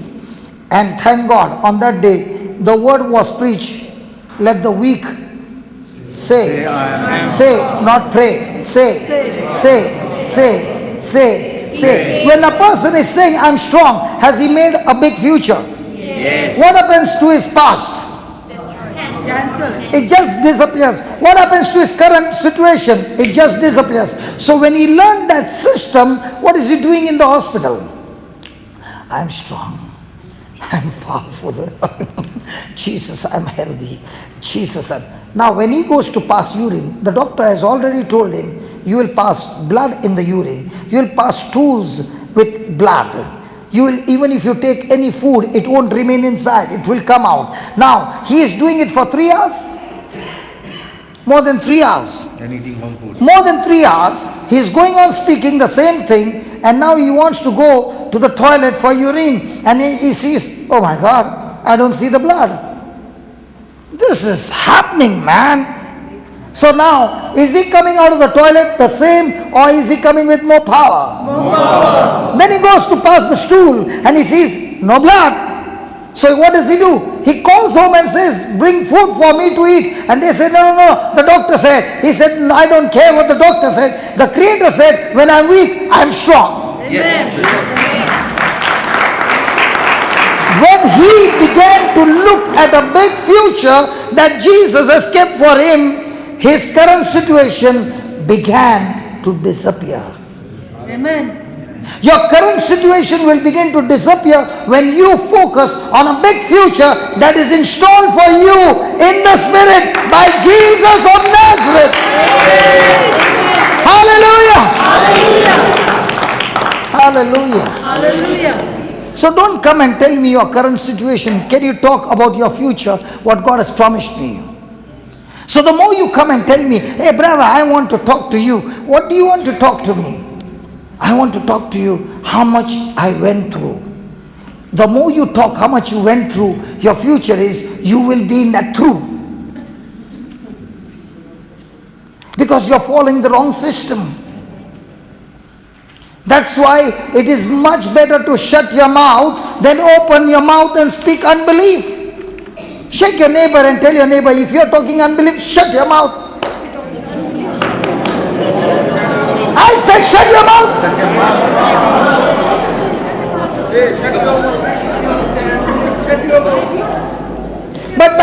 But I want to shut your mouth.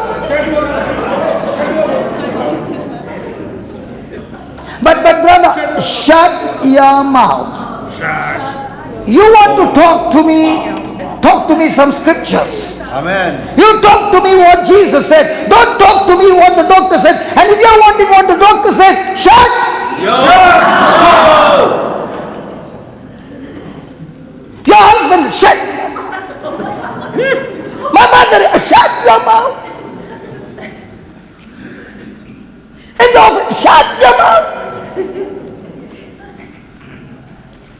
Because if you don't learn to shut your mouth, what you're talking, you're putting fuel to your trouble, and trouble will trouble you. But when you shut your mouth and open your mouth and speak the future that Jesus has earned for you, you begin to trouble your trouble. And when every day you are troubling your trouble starts getting troubled. Because you are talking your future. And trouble wants you to trouble you by focusing on your current or past. And now you are continuing to trouble your trouble and trouble your trouble and trouble your trouble and trouble your trouble and trouble your trouble. And as you are troubling your trouble, praise God, your muscles are growing. Which muscles? Muscles of faith, muscles of patience, muscles of joy, muscles of peace, muscles of self-control. It's growing, man! It's growing! It's growing! It's growing! It's growing! And when it starts growing, what happens? You become a champion troubling your trouble.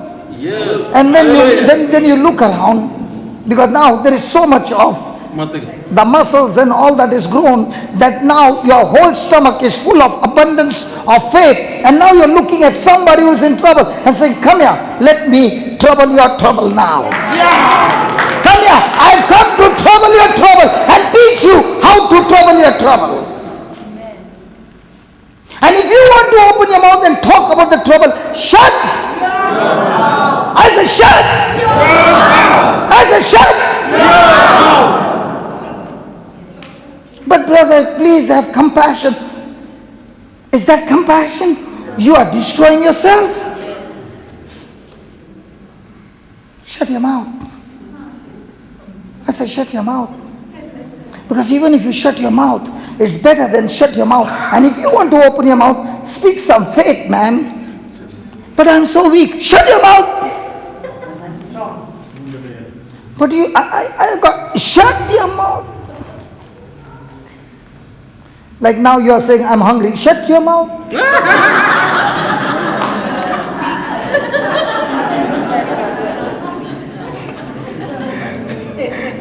Hallelujah. Hallelujah. Praise the Lord. Praise the Lord. Hallelujah. Hallelujah. Hallelujah. Hallelujah. Do you have any true friend? Do you have true friends?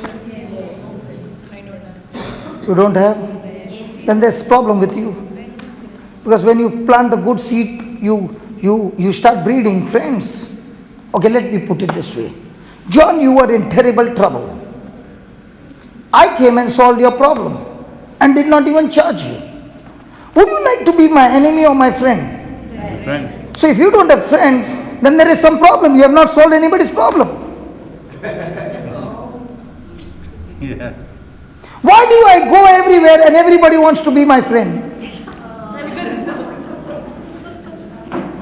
Hey! Because you're solving other people's problems. But when you are solving other people's problem, there's one thing, a friend, true friends always have the same enemy.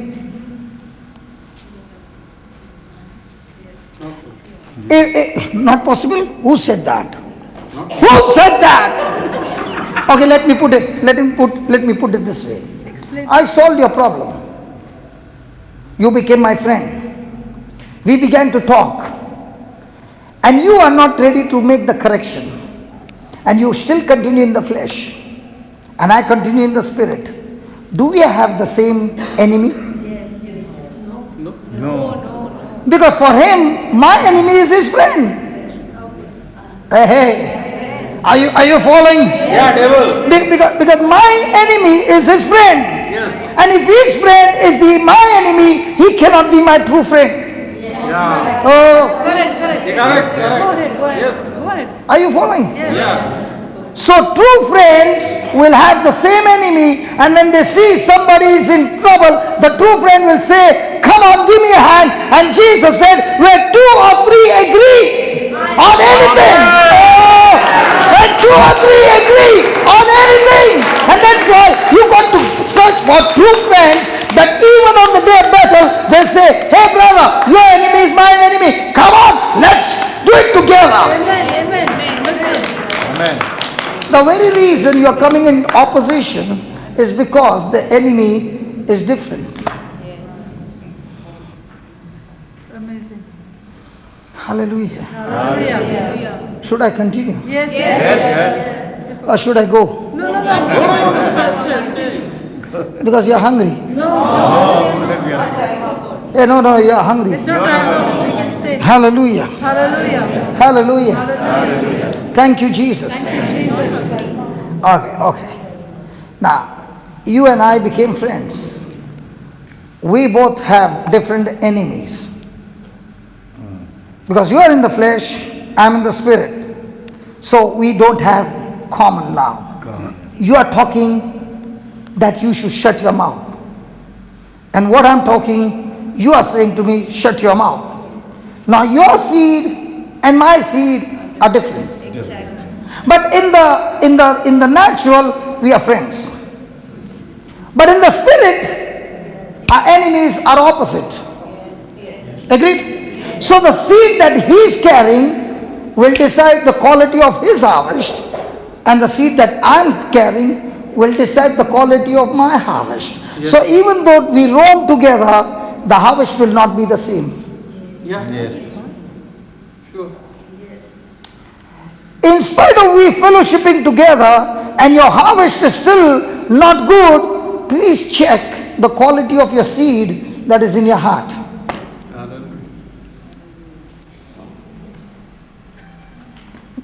Say that the quality of the seed always determines the quality of harvest. I remember somebody planted corn seed. Quality of the seed or The quality. Let me give you an example. Somebody planted corn seed, and this is real, and they brought an extreme high quality corn seed, and they planted in the field, and that was a newly developed seed. hybrid? And the plant began to grow. And as the corn came, they found that every fruit had something that was not right, and because of which they could not sell the corn. The whole field. And then he began to think, was it some infection or something? And then they discovered that that lot of seed that they had imported had the defect in the seed, and therefore when the fruit came, the quality of the fruit was defective. That's why when you buy a seed or a plant, you always want to know the mother plant, from where it is coming. Because if that is defective, then no matter how much you take care, the harvest will always be. Is it the quality of the seed decides? So in the same way, where do you get the best quality seed? The Word of God. And if you are having the Word of God as your seed, like my Stephen, he got the seed right in the chemo bed, and when he got the seed, he snatched that seed and began to digest it inside. What happened to the harvest? The bad harvest died, replacing with 100% good harvest. So before you can go for a harvest, you must always check the seed. This man, his seed was, God will heal me. Was it a good seed or a defective seed? A defective seed. So she explained, asked him again, what seed he had in his heart? Good seed, defective seed. Again defective seed. Did we have to change the seed first? Yes. Because if you don't change the seed and you keep praying, the harvest will still be defective. Let's take for example, Jesus went to Nazareth. Did Jesus carry good seed? Yes. He scattered the seed in Nazareth. Were the people accepting his seed, or they had already some bad seed about him? Bad seed about him. So now when Jesus began to pray, what kind of a harvest came? There was no. There was no harvest. And Jesus was amazed that in spite of giving the good seed, the people would not exchange the seed, but they kept their corrupted seed, their corrupted understanding, their corrupted teaching, the corrupted doctrine, the corrupted all those things, and worked on the same system and began to continue their journey in sickness. Praise God. Praise God. Hallelujah. Hallelujah. Thank you, Jesus. Thank you, Jesus. Praise God. Stephen, I hope you're not offended with what I'm saying. Praise God. Now tell me one thing, if Stephen was having cancer, how many years, when was the first time you came to know you had cancer? 2016. Now tell me, a man who has got a family, young, and the news comes, he has got cancer. What do you think will be his need? I'm talking about his need. Somebody said something today, I'm not sharing. We don't need. Today afternoon, you all was going somewhere. And I said, I've arranged for you a trip to go somewhere. And somebody said, we don't need, or something you said, between want and need. You are the one who gave me that dialogue. What did you say?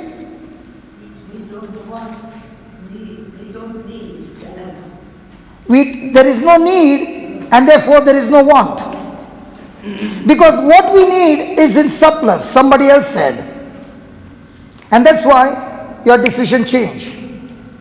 Now in the same way, when you are going through trouble, do you have a need? Hello, do you have a need? Yes. And what are you all the time expecting? The need to be fulfilled. But please remember, God doesn't work on need, He works on the knowledge of His Word. This man had a need. He wanted God to work in his need, but his knowledge was wrong. Hello. Hello, are you getting it? Are you getting it? Yes. He had a need that he wanted his hip to be healed. But at the same time, the knowledge that he had was of the world and no knowledge of the word. Yes. Was he a Catholic? Yes. All his life? Yes. Baptized? Yes. Going for Sunday Mass? Yes. Everything. But what was the knowledge? God anointing or God's supply to your need is always going to be based on His knowledge. So before you want the need to be fulfilled, you must dig into the knowledge. Now what did he say? From tomorrow I'm going to take the Bible and I'm going to read every day. I'm going to purchase. I'm going to purchase. Okay. Did he say that? Yes. Okay, I'm going to buy a Bible and I'm going to read every day. Now, what did I say? I quickly said, if you are going to do that and you still don't get the knowledge, if the Bible could be read and you could get the knowledge, why did you come here? Because the knowledge of God is secret and hidden. Until a man of God who has got the revelation comes and gives you the knowledge, and when you get the knowledge, now God says that knowledge that you got and the knowledge that I've written is the same. Now the connection is on. Now the power of God is working. Amen. If God would work on the need, then every one of us would have got healed. If God was working on the need, none of us would be poor. If God was working on the need, nobody would be afflicted with demons. He lost his hair because of chemo. Stephen, don't, it's okay, right? Because I want to take practical examples. Now, according to his knowledge, it is absolutely natural for a person who is going through chemo to lose his hair. Agreed? Yes. And because he knows it has to go and it will remain gone, he has not yet looked into the knowledge. Has he accepted it? Yes. And what you have accepted is what you get. But the moment he heard me say that prayer, and I said, Jesus said, even if you drink deadly poison, it shall not harm you. It shall not harm you. He did not hear it. But his sister, he was there, right there, hand-to-hand contact. But his sister was watching on YouTube, who is a doctor. She heard it, and by the time he finished his testimony and he came back, she called him and said, did you hear what the preacher said? Yes. And he said, what? He said, even if you drink deadly poison, Jesus said, it shall not hurt you. So what was the sister doing? Changing his knowledge. Killing the knowledge of medical report and replacing it with scripture knowledge. When the knowledge aligned with the word of God, that poison has to flush out and the hair has to come out by force. In how many days did you get the hair?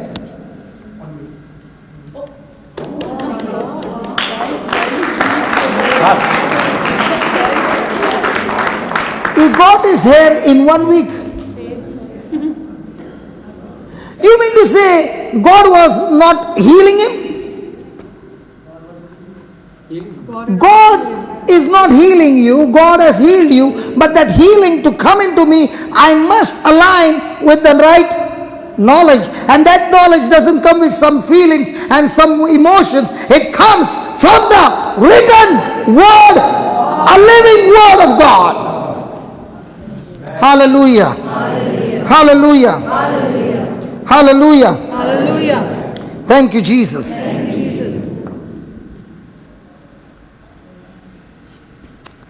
Praise the Lord. My brother was talking about marketing. Sorry, brother, I you know, when you were speaking all that, I'm going crazy sitting there. Are you in marketing business? Okay. When will you do the marketing? When your product is ready or your product is still in process? Really? You have not yet checked your product. It's still in process and you don't even know how the product will be. Would you dare put it in the market? Yes. Yes. You have not yet checked your product. It's just trial and error. It is a research going on. It is a research going on. Listen. It is a research going on. Would anybody want to put that product with your name on it? No. Because he knows if I do the marketing, my product name is gone forever. The next time, Stephen product, oh that one, no kore baba. I put so much of money, from the first day it did not work and they said no guarantee. Now in the same way, could Stephen in 2016 come and do some marketing of cancer? Because if he would talk at that time and do some marketing that Jesus has healed me, the healing has not yet completed. He is still on researching. He's still searching, how can I get my healing? And when he found the system, he was not sure in the beginning. Because it's so simple, and when it is too easy, it becomes difficult to believe.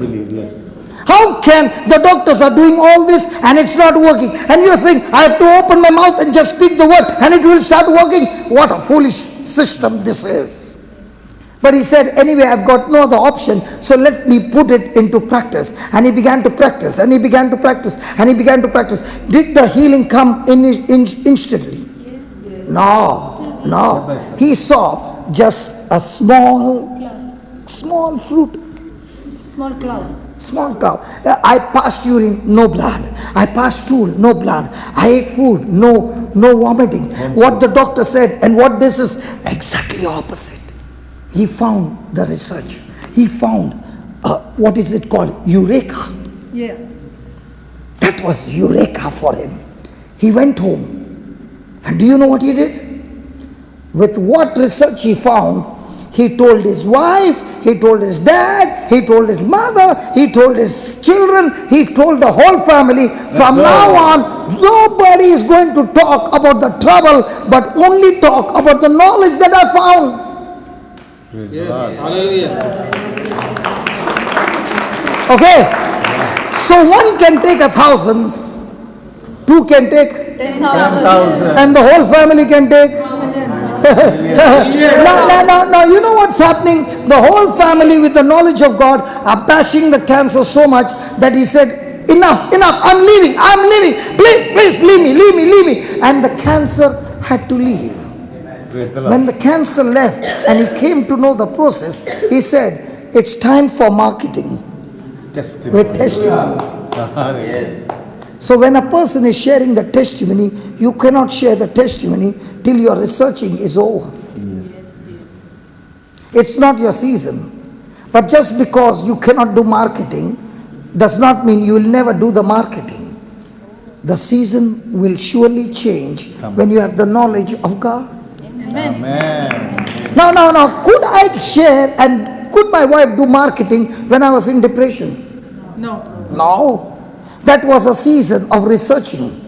And I thank God, God never healed me instantly. He showed me the research system, how it works. I thank God for that. It was not that we were praying and bang and everything became. It becomes, that's called as a miracle. This is called as faith healing. Hallelujah. Hallelujah. So as this process went by, and when my wife kept saying, you are set free, you are set free. And on the 5th day, my shaking of the head stopped and my memory was restored.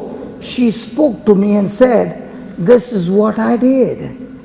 So I said, if this is what you did, and if I can take the scripture and put it in my ears and keep on speaking, I found something happening. When people laid hands, nothing happened.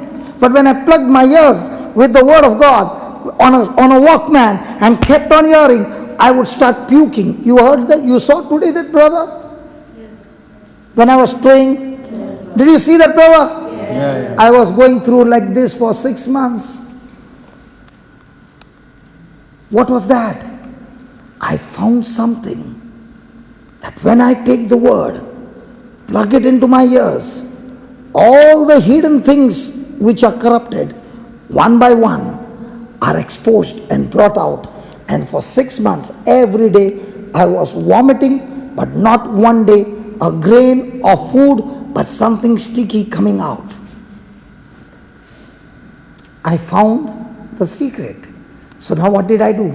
It's time to do marketing. And that's when that book came out, because that book helped me to come out. Those scriptures helped me to come out. So I compiled them together and made a book, so that the way I came out, and anybody who uses the same knowledge, that's why you will not find one line in future tense. Go and search the whole book. You will not find one line in future tense. Every line is a promise of God. There are no prayers in that.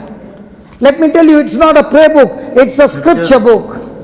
And when you open your mouth and speak those scriptures with the knowledge that comes from the scripture, now God is saying, you are stuck to my knowledge, now the connection is on and everything is working. Amen. Amen. Hallelujah. Hallelujah. Hallelujah. Hallelujah. Thank you, Jesus. Thank you, Jesus. So is there a season for researching?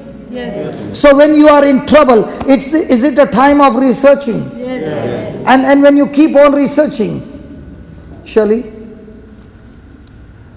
which year was the one that I met you?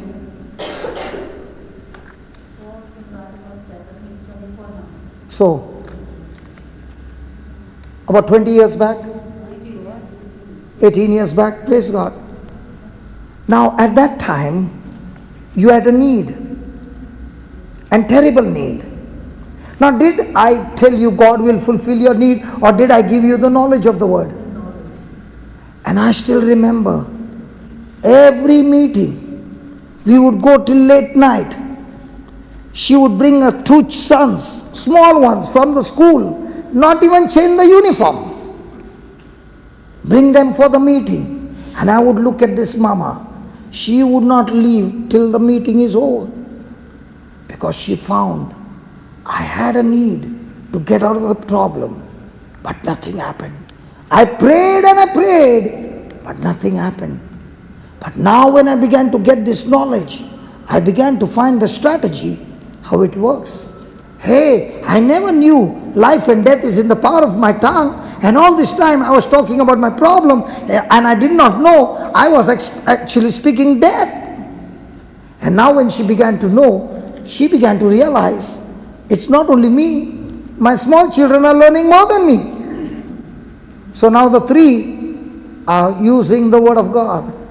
What happened? Things began to change.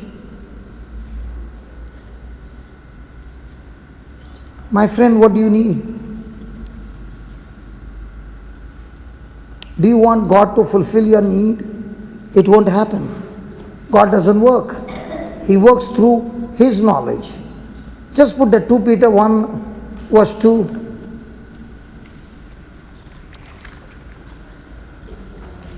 Peter 1 verse 2. Grace and peace. What is he saying? Grace. Hold on. Grace. Say that grace. Grace. You know what is grace? God's power that He is going to use on my behalf, Willingness. even though I don't need it. God is always willing. He wants that power to work in you, and that's called grace. But grace doesn't work through need. Grace works through the knowledge.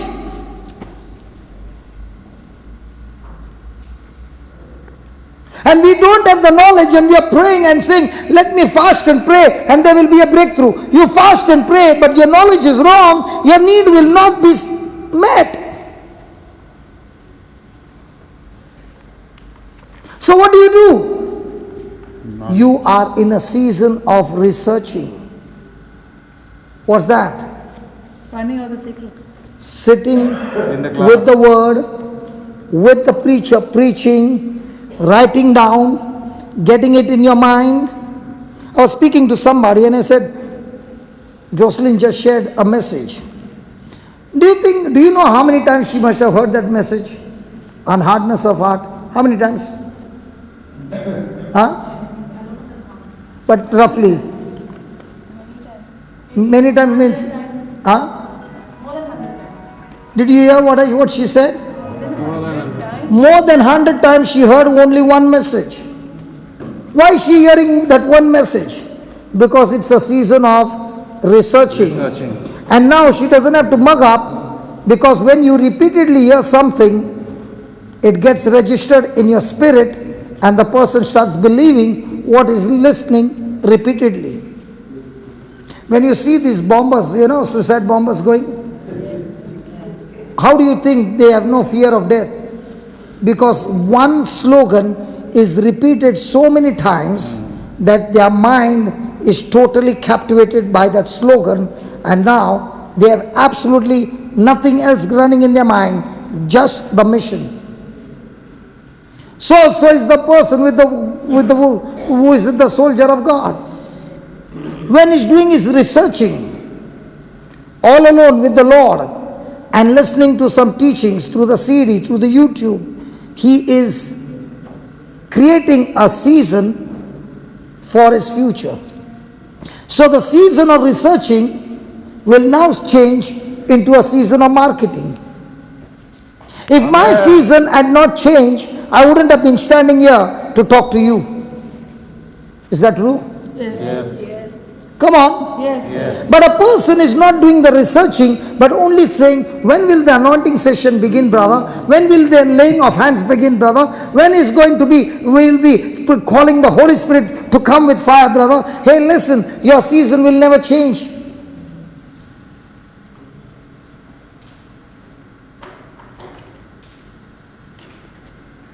Is the truth setting us free? Yes. So what do you need when you walk out of this place?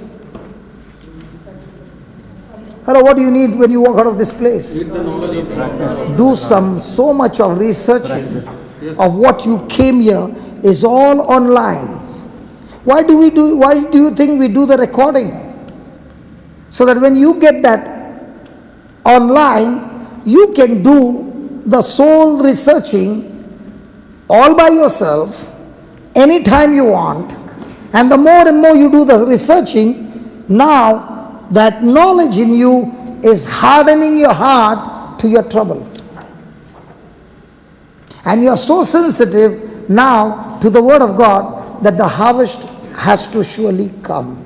Because God works on knowledge. That's why he said, my people are destroyed Due to lack of knowledge. because there is no knowledge. Lack of knowledge. So what is he saying? Get the right knowledge, you cannot be destroyed. Amen. Praise the Lord. Praise the Lord. Hallelujah. Hallelujah. Thank you, Jesus. Okay, last one before we wind up. Was Joseph in trouble in his father's house? Yes. Yes. Did his father love him? Yes. Did his father tell him to go to a place where his brothers who hated him? Yes. So when he was going to a place of trouble, did he get into trouble? Yes. Come on. Yes. All the brothers together, and they sold him as a slave. Yes. So when he is being taken as a slave, and is looking all around, might be he's walking, is he going further away from his father's house? Yes.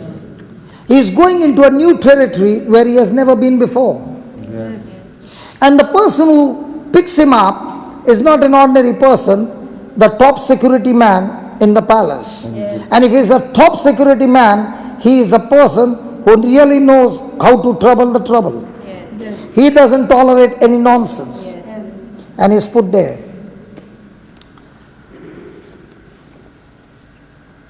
Now when he is joined as a slave, is Joseph in depression? No. Why is he not in depression? Because all that he's thinking is, God, you gave me a dream. And I don't know what's happening, but I know one thing.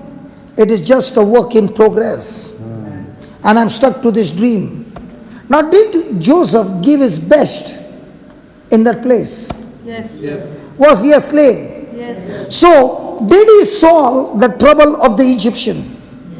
The moment he solved the trouble of the Egyptian, what happened to his trouble? His trouble got solved and he became a manager. Yeah. So when you are in trouble, what do? Solve somebody else's trouble. The moment you solve somebody else's trouble, the door for your trouble has opened up and you are out of the trouble. Amen. Amen. That was what I was trying to tell you. So now he's out of trouble, he's a manager, he's the head, second in command after the Egyptian. Now, did the woman get him in trouble, the Egyptian master's wife? Yes. Now, did he walk into the trouble? Was he willing? No. He said, I don't want to get into this trouble. Now, did she forcefully got him in trouble? Yes. Unjustly. Yes. So remember, when you are unjustly troubled and get into trouble, and a false accusation or unjust treatment, it is the last stage before your supernatural promotion. Hallelujah. So God is taking him out of the Egyptian master's house, unjustly accused, and is put in the prison. Now in the prison, is he in trouble? Yes, he would die in the prison. It's a lifetime imprisonment. But is Joseph looking at his future, which is extremely bad? No, he's still looking at the dream, the big dream that God had given him. So is he looking to his yesterday?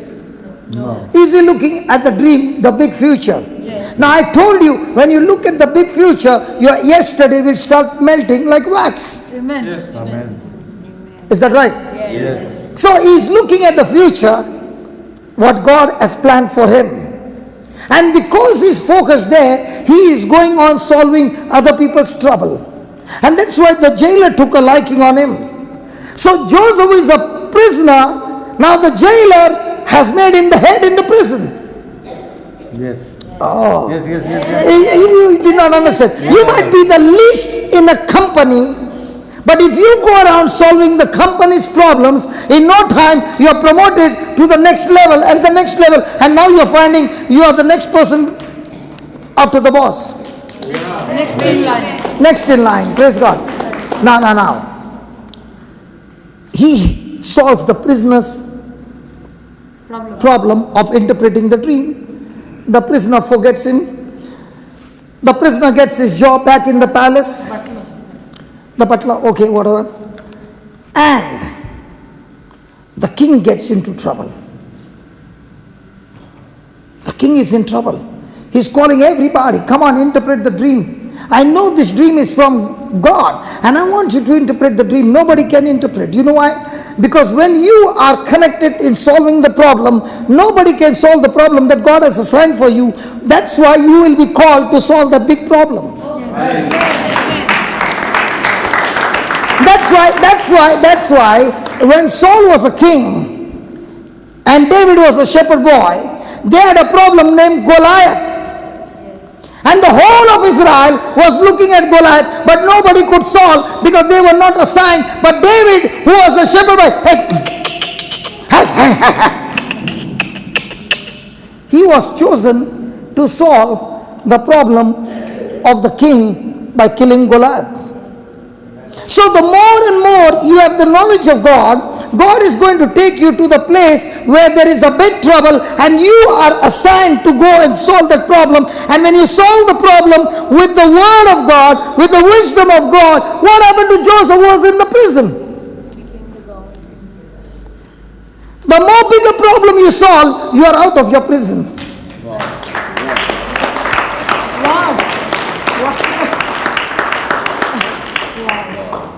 Hello. Hallelujah. Hallelujah. Isn't that wonderful? Yes. And when he was out of the prison, what was the promotion? The promotion was, he was the governor of Egypt. Now, no matter how much hard work you do and sweat, you can go to a level. But when you use the word of God and the wisdom of God to solve problem, you don't go like this, you go straight like this. So what do you do every day? I use the word of God, the wisdom of God to do what? Solve problems. Even while interpreting the dream, he relied on God's knowledge because It is all God's knowledge. And that's why God, when a person is connected to the wisdom of God, God not only promotes you, He puts you on a position that no one can pull you down. So the next time you are in trouble, don't use your flesh to solve your problem. You will go even deeper down. But when you are in trouble, look out for somebody who is in trouble and use the knowledge that God has already given to go and solve somebody's problem. In other words, what you got? What you got?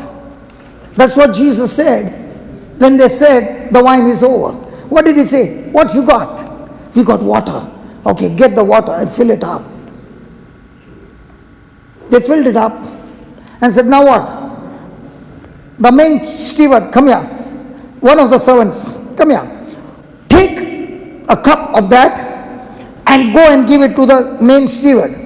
Now, did they fill the water in the jar which was inside or outside in the sun? outside in the sun. Do you know when a jar remains too much outside in the sun with water, what happens? Dust. And this water has been put in that jar. And if the servant goes and takes that water to the chief and he says, from where did you get this water? He said, there. His neck is gone. Job is gone. But did he use the wisdom of Jesus and he took that water? It is water. Oh, I can see it's water. Can you please taste this? It's still water. When the steward takes it and puts it on his lip, it turned into wine. So when God gives you the wisdom, reasoning comes, nothing happens. But without reasoning, when you follow the instruction, you will keep on going in the instruction and suddenly your water will turn into wine.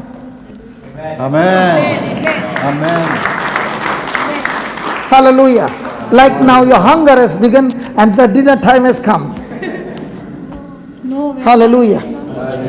See, you can say no. Those caterers need to go to sleep. I don't know how much they must be cursing us. Praise God. Is it good? extremely. Come on, close your eyes and tell the Lord, Lord, I need your wisdom. I need your truth. I need the hidden secrets. Now I understand, oh Lord, only the knowledge can make you work wonders in my life. And all this time, oh Lord, I was saying, God, can't you see my need? God doesn't answer the need. He answers to the knowledge, to His knowledge. Make a decision. Lord, from now on, I understand that I got to dig and dig and dig and dig and sit with you, Lord, and understand your scriptures, take some teachings, study it, practice it, fill myself with your wisdom and with your knowledge. And now I know and I know that you're working mightily in my life. Amen. In Jesus' name. Amen. In Jesus' name. Amen. Do you need to go and listen to this teaching again and again? Yes. I'm telling you, Stephen, you opened and I'm sitting there and it became a masterpiece. Yeah. Can you give the Lord a big hand? Hallelujah. Hallelujah. Thank you, Jesus. So we can go for dinner and then those who want to go home can go home. The others, no class after this. Because it has to be winded up till by 9:30. And what's the time? 9:50. So you got 15 minutes to eat your food.